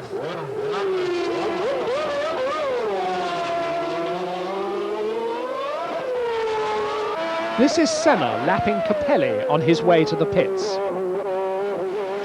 And in fact, second man Senna and third man Prost came in at the same time. Both crews worked feverishly, and the two of them carried on their race down the pit lane. Now it was Mansell's turn. It was a good stop.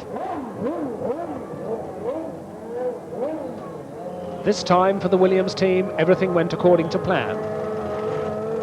When Nigel rejoined, he came out just behind Jean Alesi in the number 28 Ferrari. And Alesi was on the harder Goodyear B compound tyres, trying to go through without a stop. Effortlessly, Nigel got the lead back. There was nothing Alesi could do about it, but still his tyre strategy had got him ahead of his teammate Alain Prost. And Prost was in the middle of a huge battle for third with Senna and Patrese.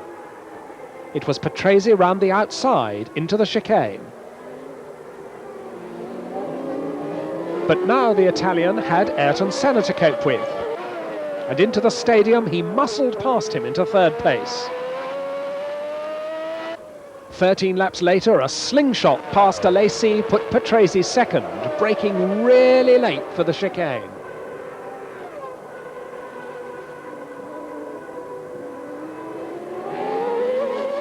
And now we had Senna versus Prost for fourth place. Today the Ferrari was faster than the McLaren, but Senna kept the door firmly shut and the frustrated Prost was forced off at the second chicane. Then, trying to rejoin, he stalled the engine.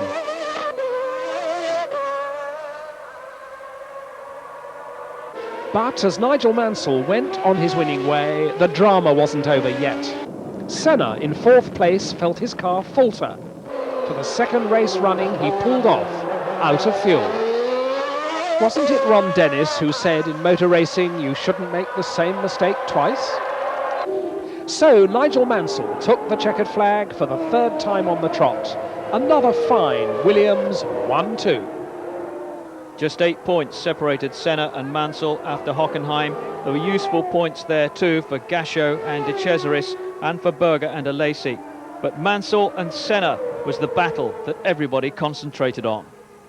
It was a tough race for many reasons. One, because the engine is 65% flat out, you have to be very careful with that. And then also the tyres. I think I've listed one of my sets of tyres, and I think Riccardo and I both had the similar problem with a very long brake pedal. It's quite difficult. Still obvious animosity between Prost and Senna. It dated back further than this one race, indeed to the championship battles between the two in 1989 and 1990. I can't win the championship, but if I find him again the same way, if he's correct the same way, I push him out. that's for sure, because I can't also accept that the FISA, I mean, they put $10,000 fine to Gugelmin or Suzuki, Manico and Silverstone, and they never do anything for top drivers. And if you have a rule, it must be the same for everybody. I think everyone knows Prost by now. He is always complaining either by the car or the tires or the team or the mechanics or the fuel or the other drivers or the circuit. It's always somebody else's blame. It's never his fault. I think I haven't seen television, but it should be on television. It's clearly that he overshoot under braking. He risked a lot there. He could have put himself in an accident and also involved me in that. And fortunately, we didn't touch, but it almost cost me an accident there, and he almost cost him an accident too. Mid-August, and Formula One made its annual visit to what was once the communist bloc in Eastern Europe. Hungary had hosted a Formula One Grand Prix since 1986, but nobody could remember the Danube as swollen and flooded as this. The river which divides Buda from Pest was threatening to submerge both. Nigel Mansell celebrated his birthday in style, excited about his special present. A horse, and I'm getting that tonight. Such a popular driver in Hungary, but what did he intend to do with the extra horsepower? I'll ride to the circuit tomorrow. He almost did, not quite Lester Piggott, but close. The latest development at McLaren Honda, the semi-automatic gearbox, along the lines of those already employed at Williams and Ferrari, but not yet ready for use in a race. The black armbands, worn as a mark of respect for the late Sakiro Honda, founder of the company that carries his name. He was 84 when he died, shortly before the Grand Prix in Hungary, a man who was capable of teaching everybody something, according to McLaren boss Ron Dennis. I learnt from him what it's like to be able to keep your motivation until you're 80 odd years old, and fortunately I'm only 44, so I've got a while to go, but he's an inspiration to everybody in Formula One. After a lengthy meeting, the rift appeared healed between Prost and Senna. For the benefit of both of us and everybody, and also of the sport, we should try to find a better way of competing and working in the same environment that we do for the benefit of everybody, and we agree that. Okay? Shake La mano, la mano! Okay. Hello. FISA had ordered them to sort out their differences, and they'd done so. Prost, though, still carried a one-race suspended ban for his remarks about Senna in Germany. Friday practice, a setback for Riccardo Patrese. The Williams team unsure about their setup for the Hungarian Grand Prix. Mansell, meanwhile, appeared to be finding qualifying rather tiresome, though things were hotting up for Mark Blundell in the Brabham.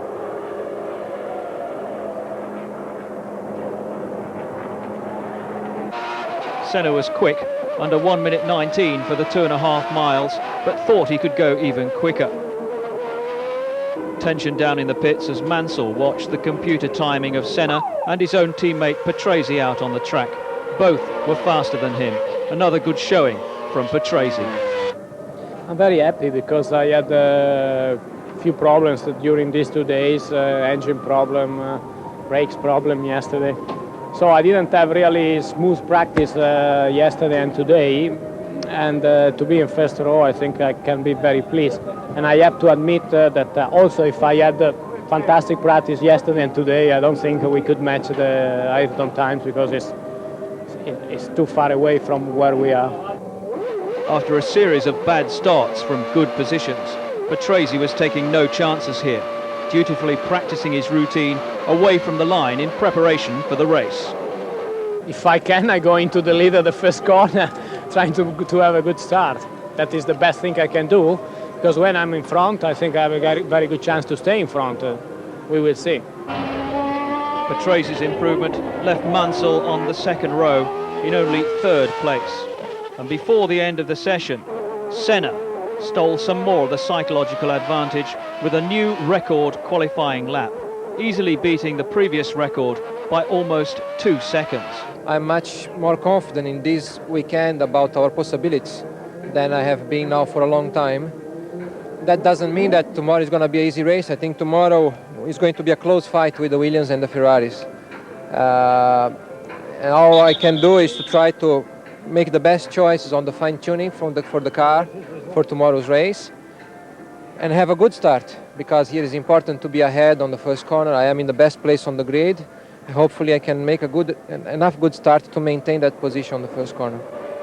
Well, a good start was exactly what Senna made, and although Patrese was there with him, some really late braking in that first corner kept Senna's lead, with Mansell slotting into third from Prost, Berger and Alesi. Through the fast downhill corners, the whole field got through without incident. And in third place, Nigel Mansell was already hungry to pass his teammate.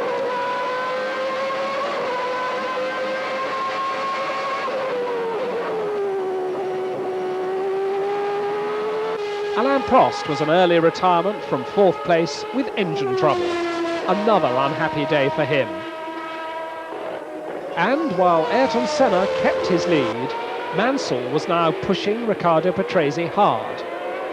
And on the start-finish straight, Riccardo waved his teammate through to second place.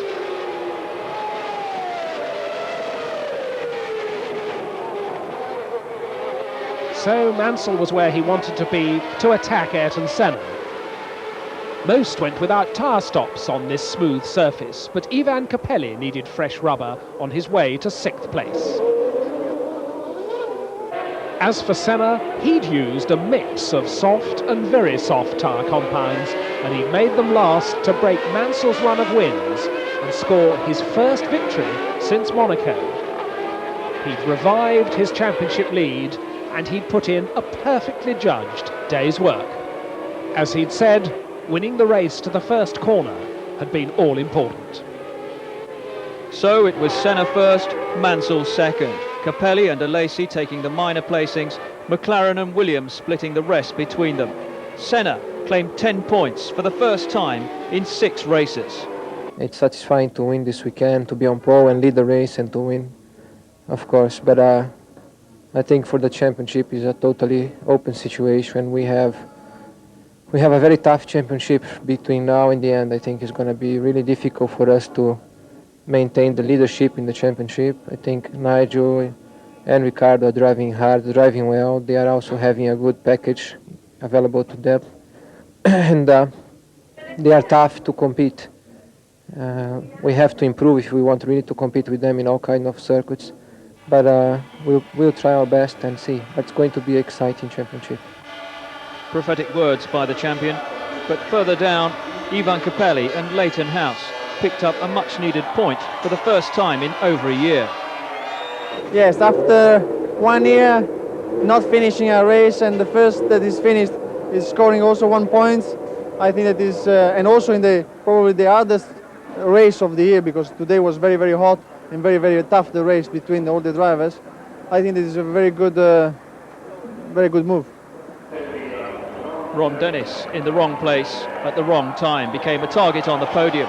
On the track, McLaren was still the team to beat.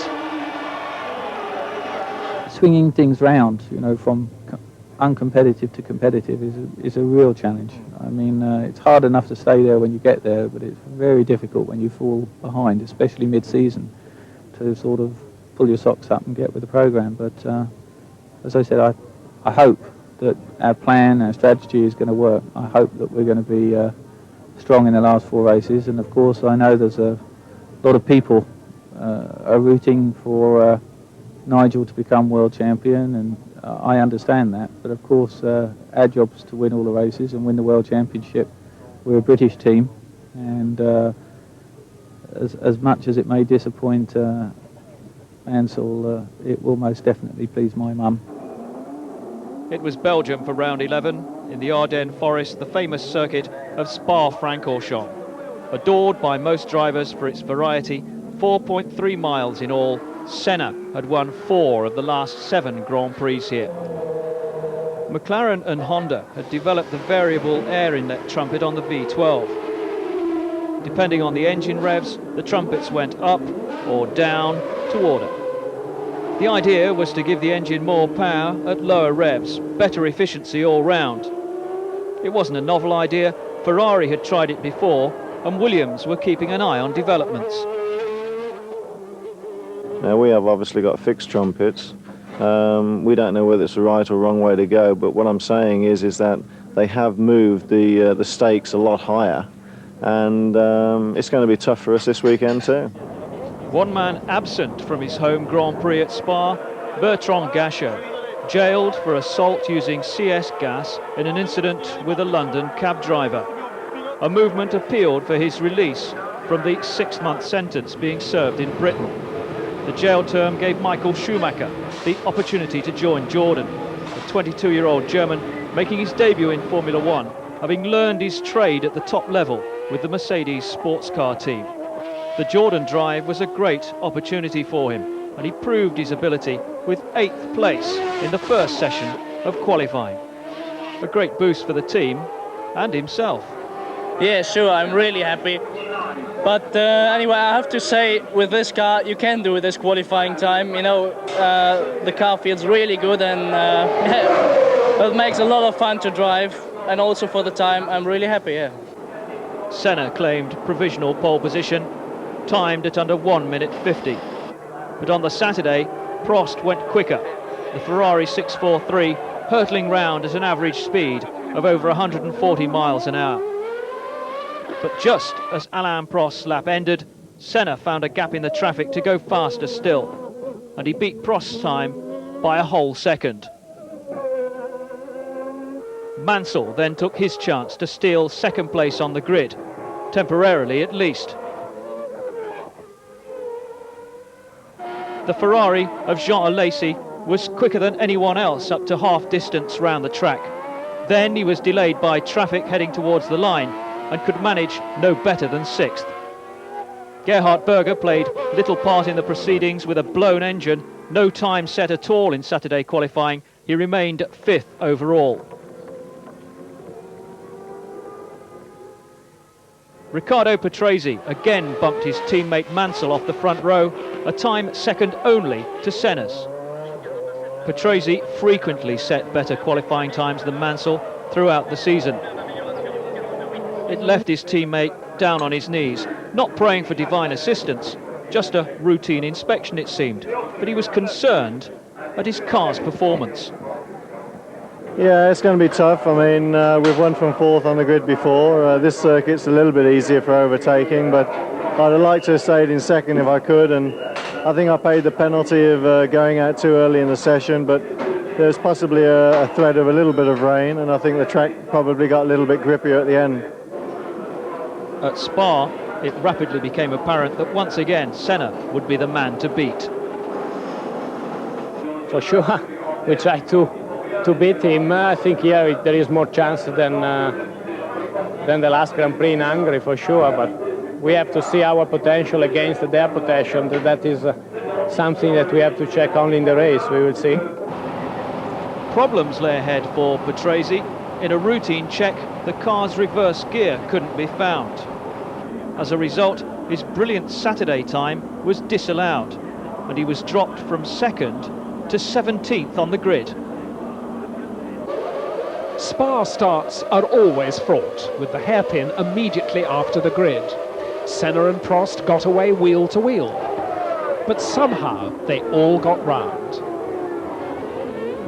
And down the hill it was Senna, Prost, Mansell, Berger and Piquet as they rushed down to Eau Rouge, and Alesi was behind Schumacher.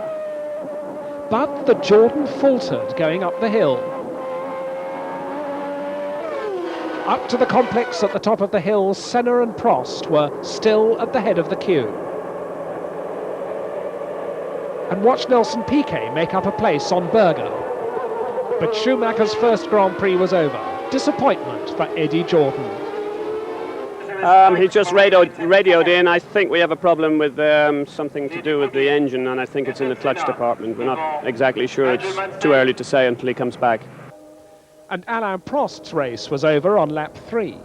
The Ferrari was on fire, so Prost's sickening record with Maranello continued. But Mansell wanted revenge for Hungary. At the bus stop, he was on Senna's tail, and as he lined up to pass, Senna was coming in for tyres.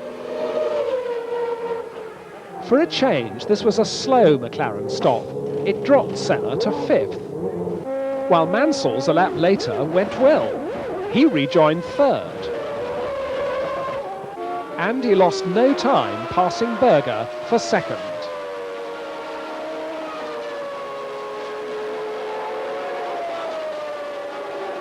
Nelson Piquet, briefly the leader, came in for his stop. So did Berger. But Mansell's comfortable lead lasted only 4 more laps before the Williams-Renault spluttered to a halt, its race run. You know, I hate to say something similar to Canada, but it's obviously an electrical problem. I can't say any more. As to the championship, guys, I can't say anything. Got to see who wins the race. If Ayrton wins the race here, you know the answer. Thank you, everybody. Yes, I am disappointed. So Jean Alesi's Ferrari had the lead, with Senna a close second. Patrese was carving through from his 9th row start, taking Piquet for 3rd and closing on Senna.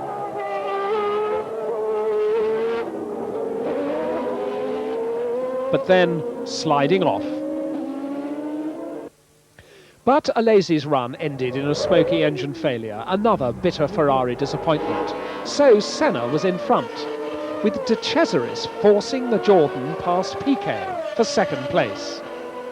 Piquet's tyres were fading. Berger's McLaren would soon be approaching. Patrese too. Here's Berger's McLaren coming past to take 4th place behind Patrese.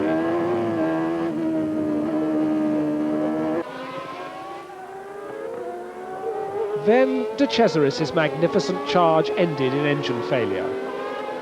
The Jordan team couldn't believe it. This had nearly been the podium finish that Eddie had longed for in his first Formula One season. Then Patrese, briefly 2nd, was also in trouble, smoking. So Berger came through to 2nd. Piquet's Benetton got up to 3rd, and this is Moreno's Benetton, passing Patrese for 4th. So it was another McLaren 1-2, but a very lucky one for Ayrton Senna. Just as in Brazil, his gearbox was almost completely finished. Senna's 4th consecutive victory at Spa. The first points for Brabham via Mark Blundell. 3 Brazilians in the top 4, but no doubt about the star of the show after that McLaren 1-2. 10 points, very important today, particularly with Massa and Patrese almost not scoring. So this is a major step forward in the championship, but still the Williams is a faster car, and under normal circumstances they are ahead of us. So we went through one more race, we got a fantastic result, and we have a little more time until the next one to go forward again in our car combination. We need further improvements in the aerodynamics. We have some things coming up for Monza, and we need a more stable engine. Our engine goes up and down, lose power, comes back, and we need to improve the whole package to compete in equal terms with Williams. But in the meantime, I have 22 points lead with 5 races remaining. Who knows? We will keep trying and we wait and see. Italy in September and Monza, steeped in motor racing history, the name redolent of Grand Prix. The Tifosi out in force, Ferrari fanatics, every one of them. Their season had been disappointing so far, but they retained their enthusiasm and their high regard for the English Lion, Nigel Mansell. On the social scene, a party to celebrate Nelson Piquet's 200th Grand Prix. Gathered at the Benetton motorhome, the press and media, of course, plus colleagues and teammates. Former team manager Frank Williams. Ricardo Patrese, Nigel Mansell, Jean Alesi and even Alain Prost. I'm still impressed by somebody having 200 Grand Prix, especially him.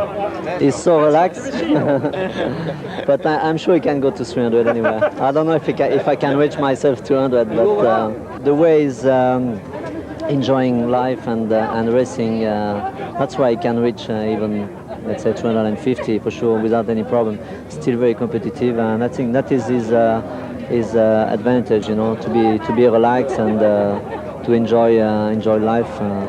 It's not like me. And a new teammate for Nelson. Michael Schumacher left Jordan after only one race and replaced Moreno at Benetton. Moreno eventually securing the spare Jordan drive after much behind-the-scenes manoeuvring. We have Schumacher on a contract until the end of 1995 to our team. With the sole exception if Mercedes-Benz factory ever did come from Grand Prix racing, then they have the right to reacquire his contract. I'm convinced, and my lawyers have advised me, that we have 2 signed legal agreements with Michael Schumacher. That has yet to be gone through in the courts, of course.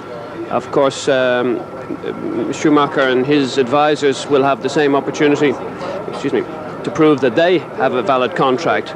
There were some points where Eddie and me can't agree, or I can't agree with Eddie, let me say like this, and I can't accept this. You know, I wouldn't sign a contract which is not good for me, and I got a contract from Benetton which was good for me, and then I did this. The ethics and how we go about honouring people's contracts. I mean, we either have to get drivers to sign contracts or we just leave it free for all. I'm easy either way, but I think we do have to have some very firm situations. Initially, Roberto Moreno seemed as stunned as anyone at the dramatic speed of events. He'd been up most of the night, trying to find a drive somewhere in Formula One, and eventually settled in the Jordan seat on a race-by-race basis. Piquet, ready to celebrate his 200 in style, was initially the quickest in qualifying. But then Michael Schumacher stole the show from his illustrious teammate. Piquet, perturbed by that, hit trouble. And after his slide off the track, the car needed serious attention. Roberto Moreno in the Jordan, determined to prove a point. He managed to go quicker than Nelson Piquet, but still couldn't beat Michael Schumacher, no matter how hard he tried.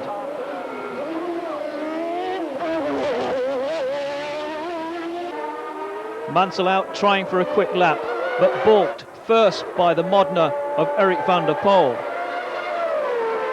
and then later by the number 2 McLaren of Gerhard Berger. Even so, Mansell ended up second on the grid. The only problem, it was Senna ahead of him. The champion claiming pole position with his time set in the very first session. It left Mansell only 1/10 of a second adrift, but once again he was left to muse over events. I mean, I had just 2 horrible laps from the point of view of traffic. I think I passed 6 cars on my qualifying lap then, and still did a 21, 1 or 2, I don't know what it was, a 10th off. I felt sure it would have been quicker than that if we had a clear lap. Meanwhile, down the pit lane at McLaren Honda, a rare chance to savour the moment. But no chance to savour anything now. It's an important race for Senna, an important race for Mansell. And once again, Senna's start was superb, with Mansell, Berger and Patrese leading the 2 Ferraris to the first chicane. And this is Schumacher's view in 7th place. And already this race is the longest in his brief Formula One career. Already Jean Alesi was going for Patrese's 4th place. At the chicane he got it, but he was braking too late, and he rejoined just in front of teammate Prost. But the car was damaged on the curbs, and he was in the pits at the end of the lap. Meanwhile, Piquet was leading the second group, and Roberto Moreno departed from his first Jordan race and into the barriers. The culprit was a brake balance problem. He was out. At the front, a quartet had broken away, with Patrese attacking Berger for third place, watched from behind by Prost. And now Patrese set about his teammate Mansell. Mansell let him go. It was all part of their team tactics to wear down Senna. A few laps later, Patrese had the pressure hard on Senna, and in a perfect outbraking manoeuvre at Ascari, he went ahead. But his moment of glory was destined to be a short one. A lap later, on the same corner, a gearbox problem did this to him. He restarted third. But, as the replay shows, he got neutral instead of third gear as he braked for the chicane. Moments later, he'd stopped for good.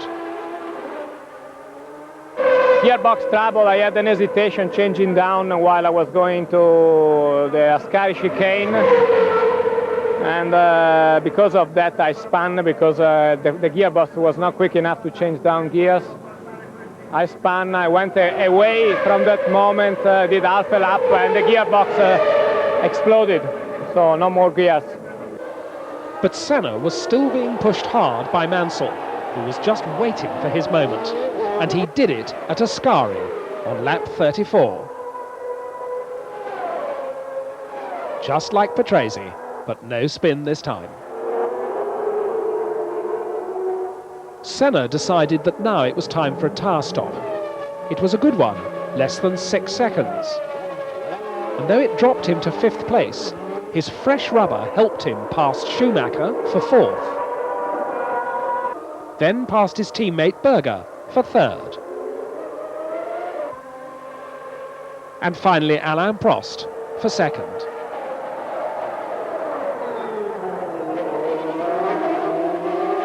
But for Nigel Mansell, this was perhaps the sweetest victory of the year. Ayrton Senna and McLaren Honda beaten, fair and square in a straight fight. And that championship was still just alive, with 4 races to go. A great boost for Mansell as he entered the last quarter of the season. Piquet finishing behind his new Benetton teammate, points for Prost and Berger. But a vital win for Mansell. Afterwards he knew he'd been in a race. I think it was a fabulous race to watch. It was a fabulous race to be in. It was a great fight at the beginning between Ayrton, myself and Ricciardo. I wasn't sure whether Ricciardo was my teammate at one time or not, because he was pushing me very hard when I was right behind Ayrton. Then I decided to let Ricciardo go, because I wanted him to duck and dive with Ayrton to use his tyres up. So I dropped back then just to conserve my tyres and my own airflow, which worked real good. And then I woke up a little bit when Ricciardo got past. I thought, okay, fine, I better go for it now. And then Ricciardo immediately obviously had a gearbox problem, which made him spin. And then it was between Ayrton and myself again. And then I think Ayrton ran into a little bit of a tyre problem, and I managed to squeeze by just before he went into the pits. And then it was a very hard race at the end, because I'd blistered, I think, all my tyres by this time. A win and 10 points for Nigel Mansell. 18 points now the difference between him and Senna at the top of the championship. Senna picking up those important 6 points for 2nd place. Sure, better second than nothing. I think it was a tough race, and I was not as quick as the 2 Williams, and I was struggling. I was struggling with them. They were pushing me. They were pushing me at the beginning, and it was difficult. But then Ricciardo got by, managed to get by. Then he had a problem. Then Nigel was right there, and he managed to get by the same place again. And from there on, I couldn't follow Nigel. I knew I had some tyre problem anyway, so I decided to stop. And it paid off, because otherwise I would have fall back a lot, and I wouldn't even have finished second. So it was a second place, very good. In the Constructors' Championship, it seemed that McLaren and Williams were destined to dispute the title right to the bitter end. No chance of intervention from the rest, with Ferrari in particular smarting about that. Round 12 Portugal, a fairly recent but very popular addition to the Grand Prix calendar. The initial Formula One race at Estoril in 1983 decided the championship then, and it would surely play an important role 8 years later. Nigel Mansell in relaxed mood with his wife, Roseanne.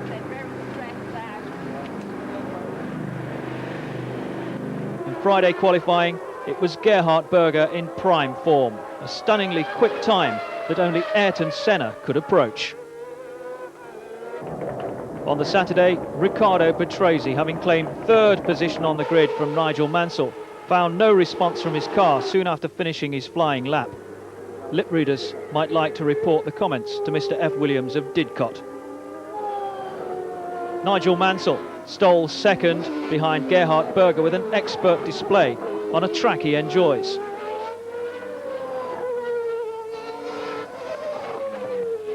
But Ayrton Senna goes well here too, and he made it an all-McLaren front row.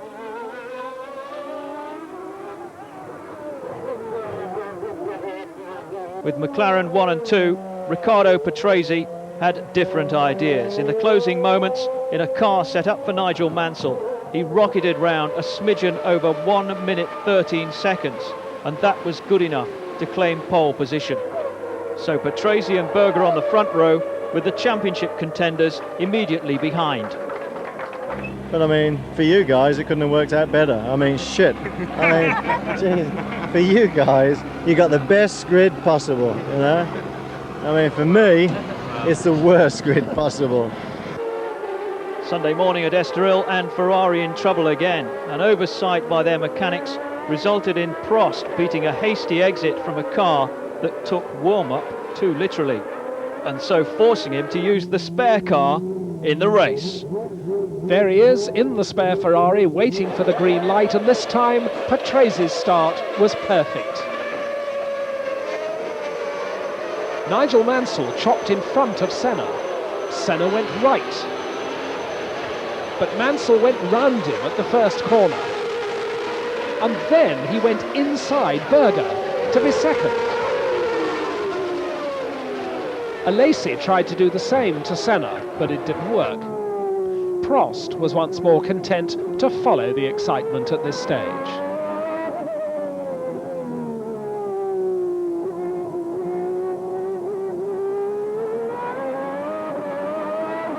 Mansell followed Patrese until lap 18, and then went smoothly ahead. Senna at this stage was down in 4th place. It all looked to be in the bag. Here's Ayrton Senna's tyre stop, a record 5 seconds stationary.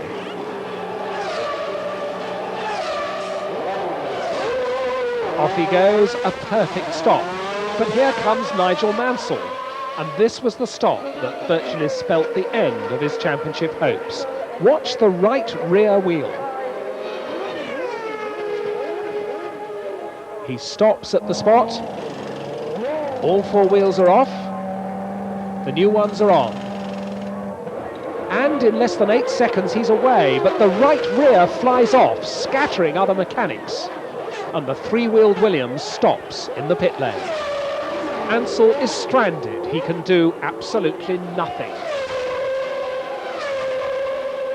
In slow motion, one of the mechanics on the right rear raises his arm, but his fellow hasn't tightened the nut, and the car starts to leave. Now in the pit lane, another wheel is manhandled on. All sorts of regulations are being broken. The car is lifted bodily. They manage to get the wheel on, but the seconds are ticking away, and Mansell is almost weeping with frustration. Still, it's not finished. Other cars go by, and finally the job is done. Mansell storms away, leaving 2 black rubber lines down the pit lane. He's now in 17th place. Berger, second, retires in the pits. Alain Prost, third, has another engine failure. And Jean Alesi, now third, is under pressure from Martini and Capelli. This was when they came up to lap Martin Brundle. Watch for Alaze's hand signals before he goes by. And he was able to take Martini with him. Then, inevitably, the black flag for Mansell. In 16 laps, he'd gone from 17th to 6th. An incredible drive. But that pit stop had broken all the rules, and an inconsolable Mansell had nothing to say.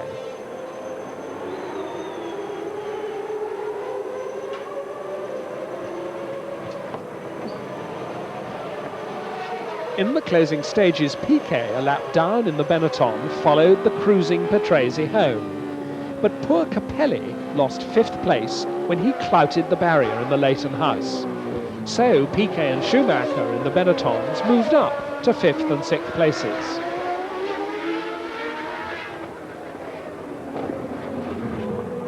So a Williams win, richly deserved by Patrese, but for all Nigel Mansell's fans, it was the wrong Williams after yet another cruel wrench of fate for the Englishman.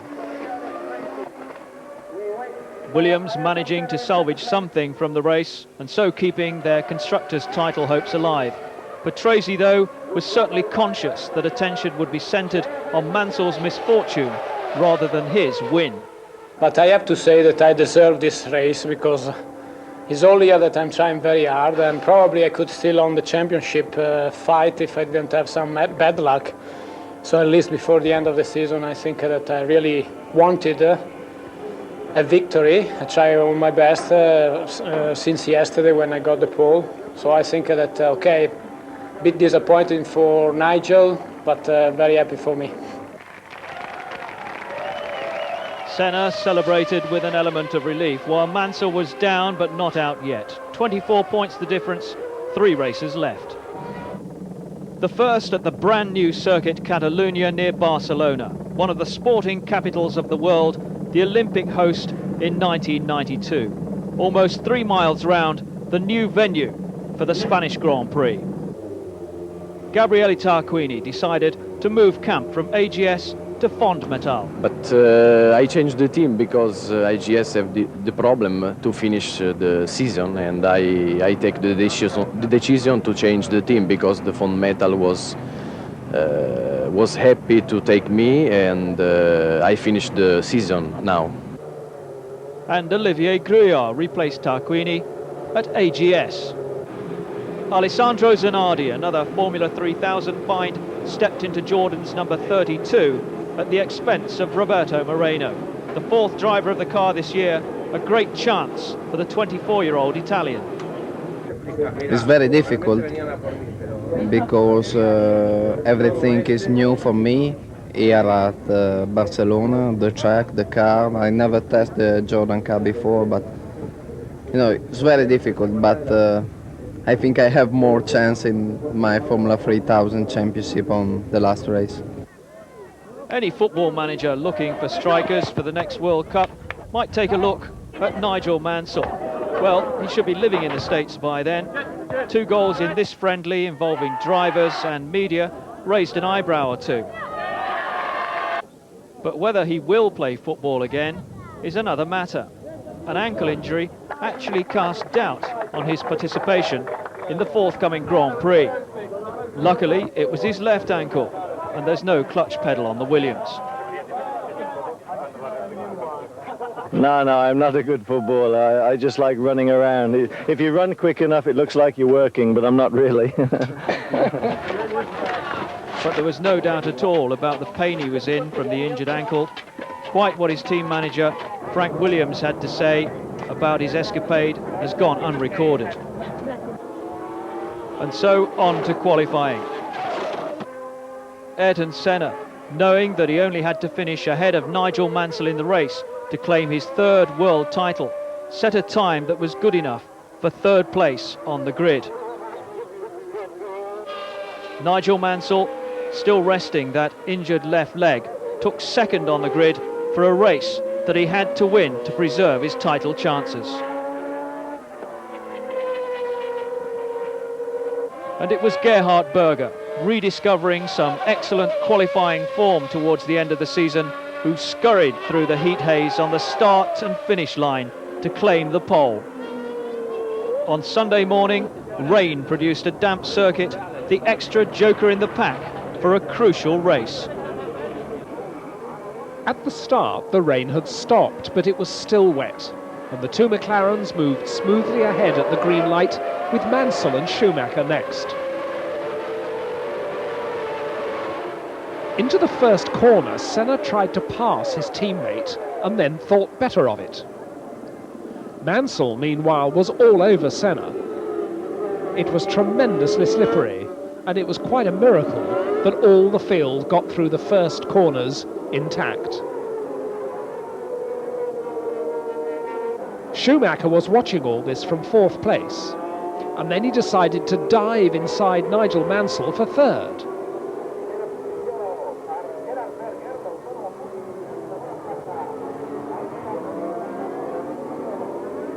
While there was excitement at the front, Thierry Boutsen was already off further down on the greasy surface after a tangle with Eric Bernard, and Jean Alesi was attacking Mansell. Schumacher went for Senna. You can see how slippery it is. And then he was himself threatened by Mansell.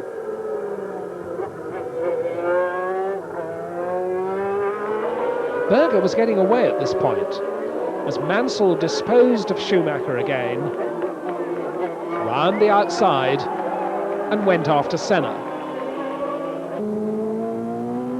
It was great motor racing on the slippery surface.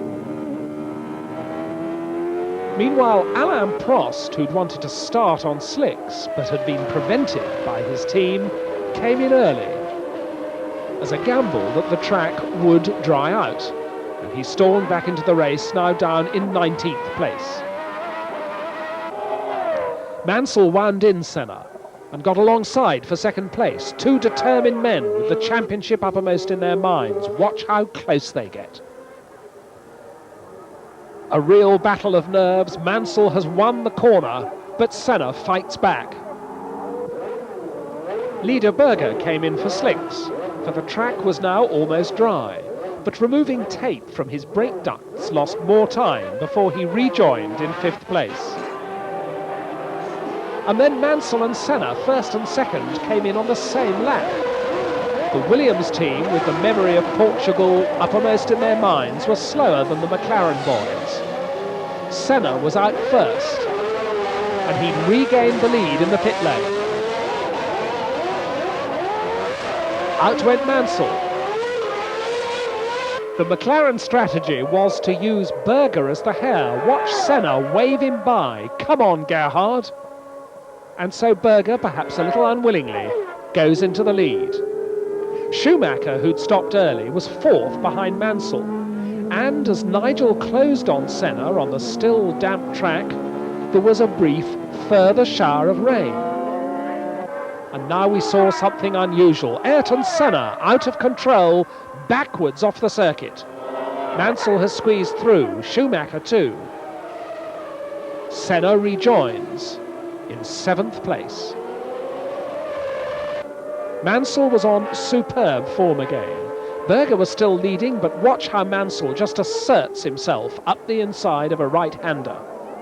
And Berger only just stays in control. Now Schumacher was after Berger, but this squirt up alongside the McLaren ends in a spin. Nothing daunted, the German rejoined in sixth place after a bit of autocrossing. Next, Alesi was brought in by the organisers and held at the top of the pit lane for 10 seconds, a punishment for weaving at the start.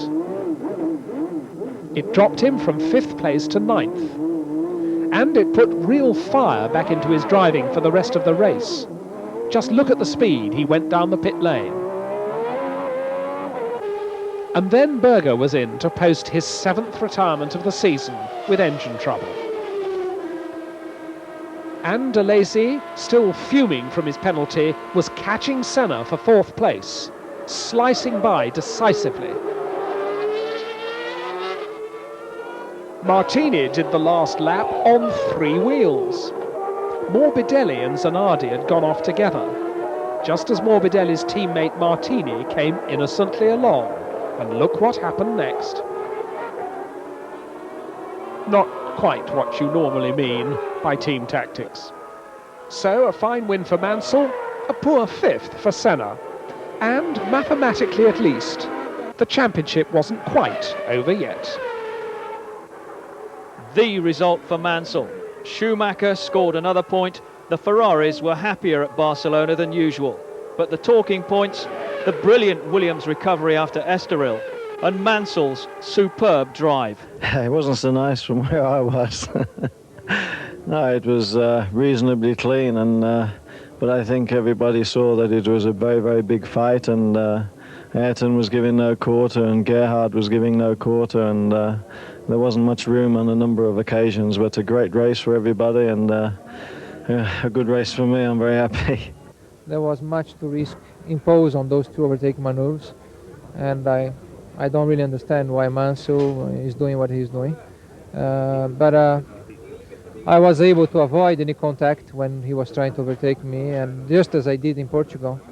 And I will do my best in the last two races as long as I can to avoid that.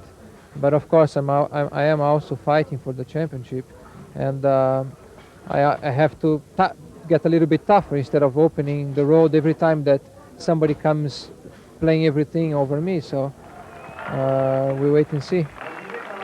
Heading for Japan, Mansell knew he had to win the last two races to keep his title hopes alive. Suzuka in the rain, and a welcome return to the Grand Prix scene for Bertrand Gachot. Out of jail, but not as yet into a car. Well, my job is to drive Formula Ones. I think before what happened, we were driving good. I just had done the lap record in Hungary and everything was going well. I was 11th in the World Championship. So I believe it was very unfair to put me in jail, and certainly it was unjustified. So I hope that I can get to my place and better it. Despite the rain before the first day of qualifying, Nigel Mansell remained in good humour. And then, I mean, welcome to sunny Japan. I mean, it's great, isn't it? Come here for your suntan. Gee, it was a nice, easy weekend. Plenty of relaxation, no football, no boxing. I'm not going to be a triathlon this weekend. I'm just going to drive cars nice and quiet. In at Leighton House, another recruit from the World Sports Car Championship, the Mercedes driver Karl Wendlinger from Austria. He replaced Ivan Capelli, who played team manager for the weekend. The new president of the sports governing body, FISA, arrived at Suzuka. Max Mosley, who'd been voted in instead of Jean-Marie Balestre, here chatting with Ayrton Senna and Ron Dennis. Afterwards, he outlined FISA's aims. Well, I think the main thing is to make sure this is a top-level professional sport. We're talking about Formula One.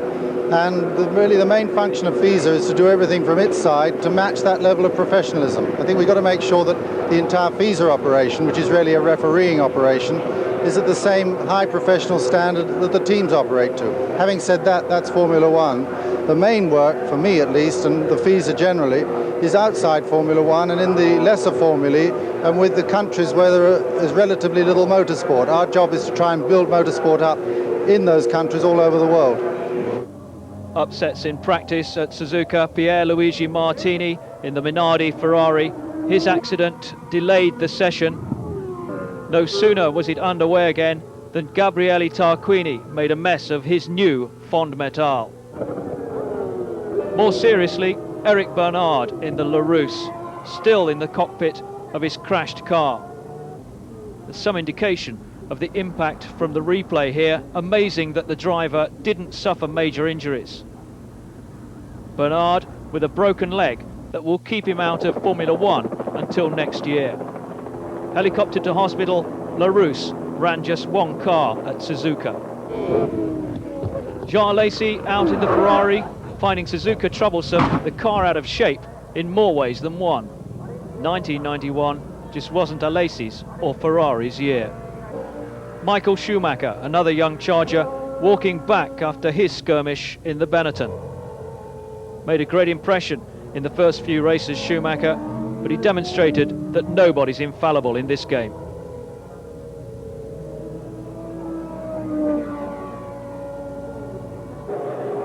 Nigel Mansell, all he had to do was win.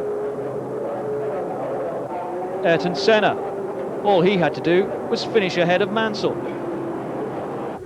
It was Mansell, third on the grid eventually, 0.03 of a second slower than Ayrton Senna. Senna content with a front row position, especially as Mansell was behind him. He had a chance to control the race. He could send the pole position man Gerhard Berger away as the hare at the start. Mansell was determined. After last year, no quarter to be given at the first corner. I mean, I had the perfect line of sight of what happened last year between Ayrton and Allen at the first corner, and as you know, I drove for Ferrari then. And I'm not going to certainly give him the opportunity to do the same sort of thing for me. If I finish second place tomorrow, the championship will be over. If Mansell does not win, then it's almost certain that the championship will be over as well. So it's an open situation, but it's being slowly coming to our way, the championship, particularly the second half of the season. Bit by bit, step by step, and let's hope that tomorrow is the last bit that we are missing for it. Race day fortunately dawned fine. All around Suzuka, the race fans displayed their respective loyalties. Many of them backed Nigel Mansell. But Ayrton Senna was not without his supporters. With two McLarens on the front row, Mansell was down in third spot on the grid. And at the start, the team tactics between Senna and Berger became clear. Berger led down to the first corner. Two McLarens, two Williamses, two Ferraris.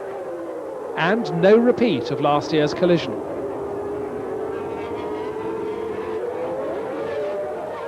But poor Jean Alesi's race didn't last the first lap.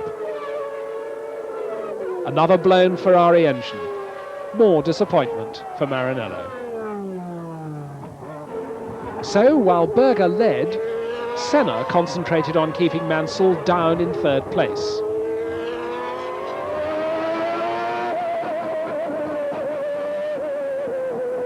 This four-car shunt started with a spin by De Cesaris, and it also took out Leto, Pirot and Wendlinger. And now Mansell was going for it, getting very close to Senna. He was doing all he could to keep the pressure on. Down the start-finish straight they came, and leaving his braking very late for turn 1 on lap 10, Mansell ran wide. It was all over. He kept his engine running, but the car was bogged down, and you could read the resignation in his shoulders as he climbed out.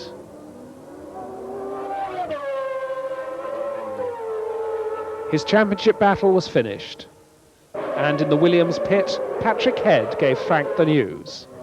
And here in slow motion is how it looked from Nigel's cockpit.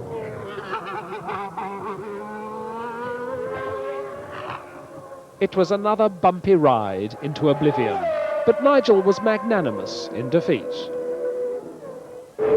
Basically, I went in deep. I was starting to feel my way with Ayrton. I wasn't in real hurry. But in the warm-up this morning, I had a slight problem with the brake pedal. And I think it was a combination of just going into my deep braking point. And when I hit the pedal, I'm afraid the pedal was a little soft. And I didn't retard, I didn't slow down, which you could probably see on television. The car didn't slow down. And then I ran out of road then, it's as simple as that. I mean, we've given it a great go. The team's done a fabulous job. I'd like to congratulate Ayrton now on his third World Championship. Yeah, there's always next year, and we'll go to Australia and enjoy Australia. All that was left now was for McLaren on Honda's home soil to stage a crushing 1-2 Berger waved the recrowned champion into the lead. But behind this demonstration, there was still some motor racing going on. There was a good battle for fifth between Martini, Schumacher and Brundle. But that three-car battle became a two-car fight, promoting Brundle to sixth place, when the Benetton slowed to a halt. It had a blown engine. Then Martini stopped with electrical trouble. So, to the delight of Yamaha, Martin Brundle was up to fifth place. It was a reminder that Honda aren't the only Japanese Grand Prix engine manufacturer. The final lap, and after a word from McLaren boss Ron Dennis over the radio, Senna pulled aside to let teammate Gerhard Berger take the race. Senna, of course, knowing that the championship title was already his since Mansell's retirement. So joy for Berger, not his first Japanese Grand Prix victory, but his first ever win for McLaren. And he says thank you to Senna. And from Ron Dennis come congratulations by radio to Ayrton Senna on his third World Championship title. The McLaren 1-2 sealed the driver's title for Ayrton Senna. Patrese, with third, ensured that the Constructors' Championship lived on until Adelaide. Brundle earned points, so ensuring that Brabham wouldn't have to pre-qualify next year. In Parc Fermé, Mansell sportingly congratulated the new champion. Once again, the title had been decided in Japan. But in contrast to the two previous years, it seemed that motor racing had been the overall winner. It's been exciting one for me. I won here in '88, was memorable too. '89 I was robbed badly by the system, and that I will never forget. But 1990 it went the other way. It was a sad championship in 1990, but it was a result of the '89 championship and a result of the politics that we had in 1990 and '89. Then '91, fortunately, we were able to have a clean championship without politicians, without people playing any game. It was a technical and a sportive championship that we had this year, and I hope it will be an example not only for myself but for everyone that's competing in Formula One now and in the coming future. So it's Ayrton Senna, the world champion, his teammate Gerhard Berger, the race winner. I have to say thank you to Ayrton. We switched over place, and I think it's very nice to know, because a lot of times I was in a situation where I had to take care, or where I was in the difficult part of the game, and it's very nice to know that if it's the other way around, it comes also from the teammate. So it will be no problem at all for the future. If you know both sides are working the same, then I think it will be good for the next year too. Coming off the podium, surprise, surprise, Ron Dennis getting his own back for a season of soakings. Good to see a title battle that ended with smiles. The last race of the season in Adelaide, South Australia, home of the Australian Grand Prix since 1985. A street circuit with incredibly fast sections that give it the character of a purpose-built track. Ferrari had decided to terminate Alain Prost's contract because of his repeated open criticism of the team's performance. A sad way to finish a relationship between two of the sport's big names, though it had never been comfortable. We are upset because we've lost as Ferrari one of the best driver and the best test driver of the Formula One. The reason was the behavior of Alain Prost was not at the level that Ferrari would like for his top driver. It was a move that shocked the Adelaide public. They'd been looking forward to welcoming back the twice winner of their Grand Prix. Ferrari called in their test driver Gianni Morbidelli to take Prost's place. Morbidelli had spent the season driving for the Minardi team. The gap left there was filled by the Brazilian Roberto Moreno. Minardi his third different team of the season after Benetton and Jordan. Another popular driver made a return. Bertrand Gachot took over from the injured Eric Bernard at Larousse. Bernard, fully recovered, should be back next season. The pressure was supposed to be off. It was the last race of the season, but it was an incident-filled practice. Tarquini crashed the Fonmetal just as he did in Japan. Alessandro Zanardi, over exuberance in the Jordan. Explain that to your team manager. Carl Wendlinger in the Leighton House, the young Austrian, finding the Adelaide circuit quite demanding. Nigel Mansell enjoys the Adelaide circuit, but he didn't like this much. And Gianni Morbidelli tested the Ferrari's resilience. A nasty accident for Aguri Suzuki in the Larousse. The end of a long, hard season where he hasn't finished a race in the last 14. Out of the cockpit and okay to resume. The Dallara of JJ Leto in trouble. Michael Schumacher in the Benetton attempting to go over the top of Mark Blundell's Brabham. By contrast, a graceful spin from Riccardo Patrese in the Williams. Stefano Modena in the Tyrrell. The car a mess, the driver fortunately okay.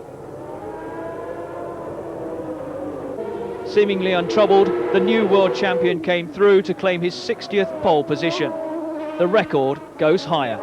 It's very tough, you know, because Gerhard is driving very well. The cars are similar. Williams is also in a similar level, so it's very difficult to maintain the level required to beat everybody else. Every November, Adelaide comes alive for the Grand Prix. The normally sleepy city turns itself into one huge party, everyone with a part to play.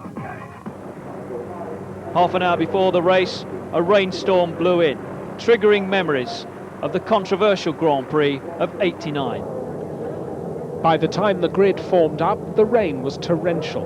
There'd been a lot of talk about whether the race should run. But the crowd were waiting, the TV stations were waiting, so with the Constructors' Championship still open, the race got underway. 15,000 horsepower scrabbling for grip, and they were off, with Senna and Berger leading the field as expected. But Mansell and the Benettons were up there too, with Alesi, Patrese and Morbidelli following. Quite a Ferrari baptism for Gianni Morbidelli.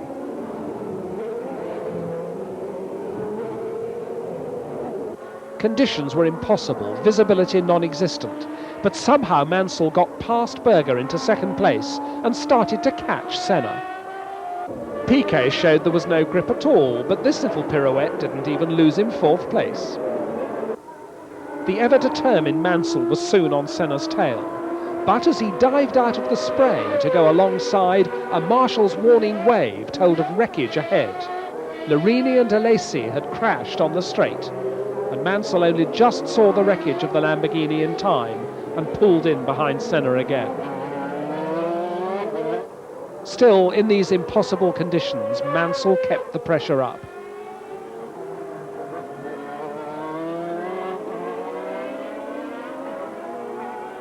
No grip on the straight sent Martinez Minardi straight into the wall.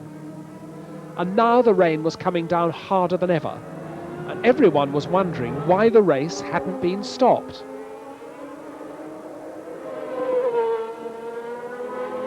There's Mansell out of control in the spray behind Senna and backwards into the barriers. As Senna went on alone, Mansell's car was in the wall, with Nigel still in the cockpit.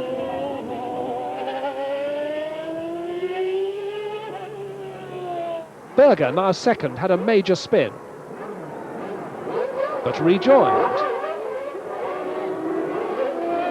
But now Senna had had enough. he was waving frantically for the race to be stopped. And at last, out came the red flag. But Berger, walking home, had had another huge spin, and how he didn't hit anyone this time is a mystery.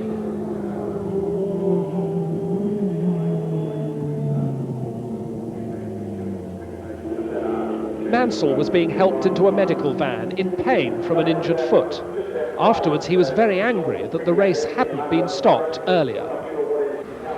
Everything was okay other than it was a complete joke. I mean, there was debris all over the place, and I don't know whether I got a puncture or whether I ran over something, but the car just instantly went out of control.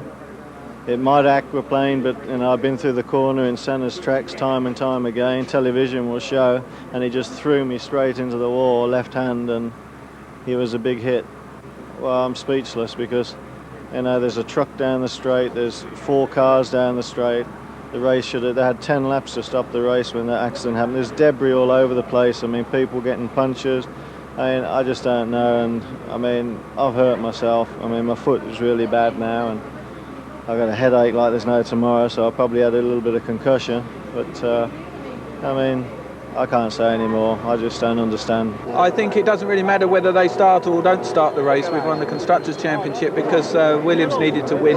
But I think we did a reasonable job this year. We were leading this race as well. And you win and lose World Championships in 16 races, not one. It would have just been nice to have a better show at the end. And after a pause to see if the weather would relent, the race was finally abandoned for good. Half points for the curtailed Grand Prix, but another win for Ayrton Senna. Nigel Mansell appropriately second, Nelson Piquet in his last Benetton race in the points. And a good start for Morbidelli at Ferrari. The absentee on the podium, Nigel Mansell. After a medical check, he went straight to the airport. Adelaide, an anticlimax for everyone, including Senna. Well, I don't think that was a race, first of all, because it was just a matter of staying on the circuit, and was not a point to try to go quick at all, and it was impossible. We had a race, very bad one here a couple of years ago, and then was impossible, and today was even worse. There was even more water on the back straight, and you could see that all cars were flying away, flying off, hitting the wall.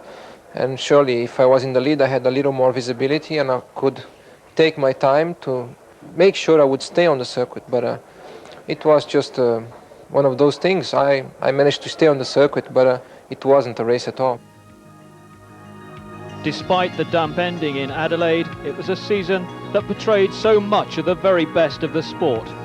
Ayrton Senna's 3rd world title ensures that he'll be ranked among the all-time greats.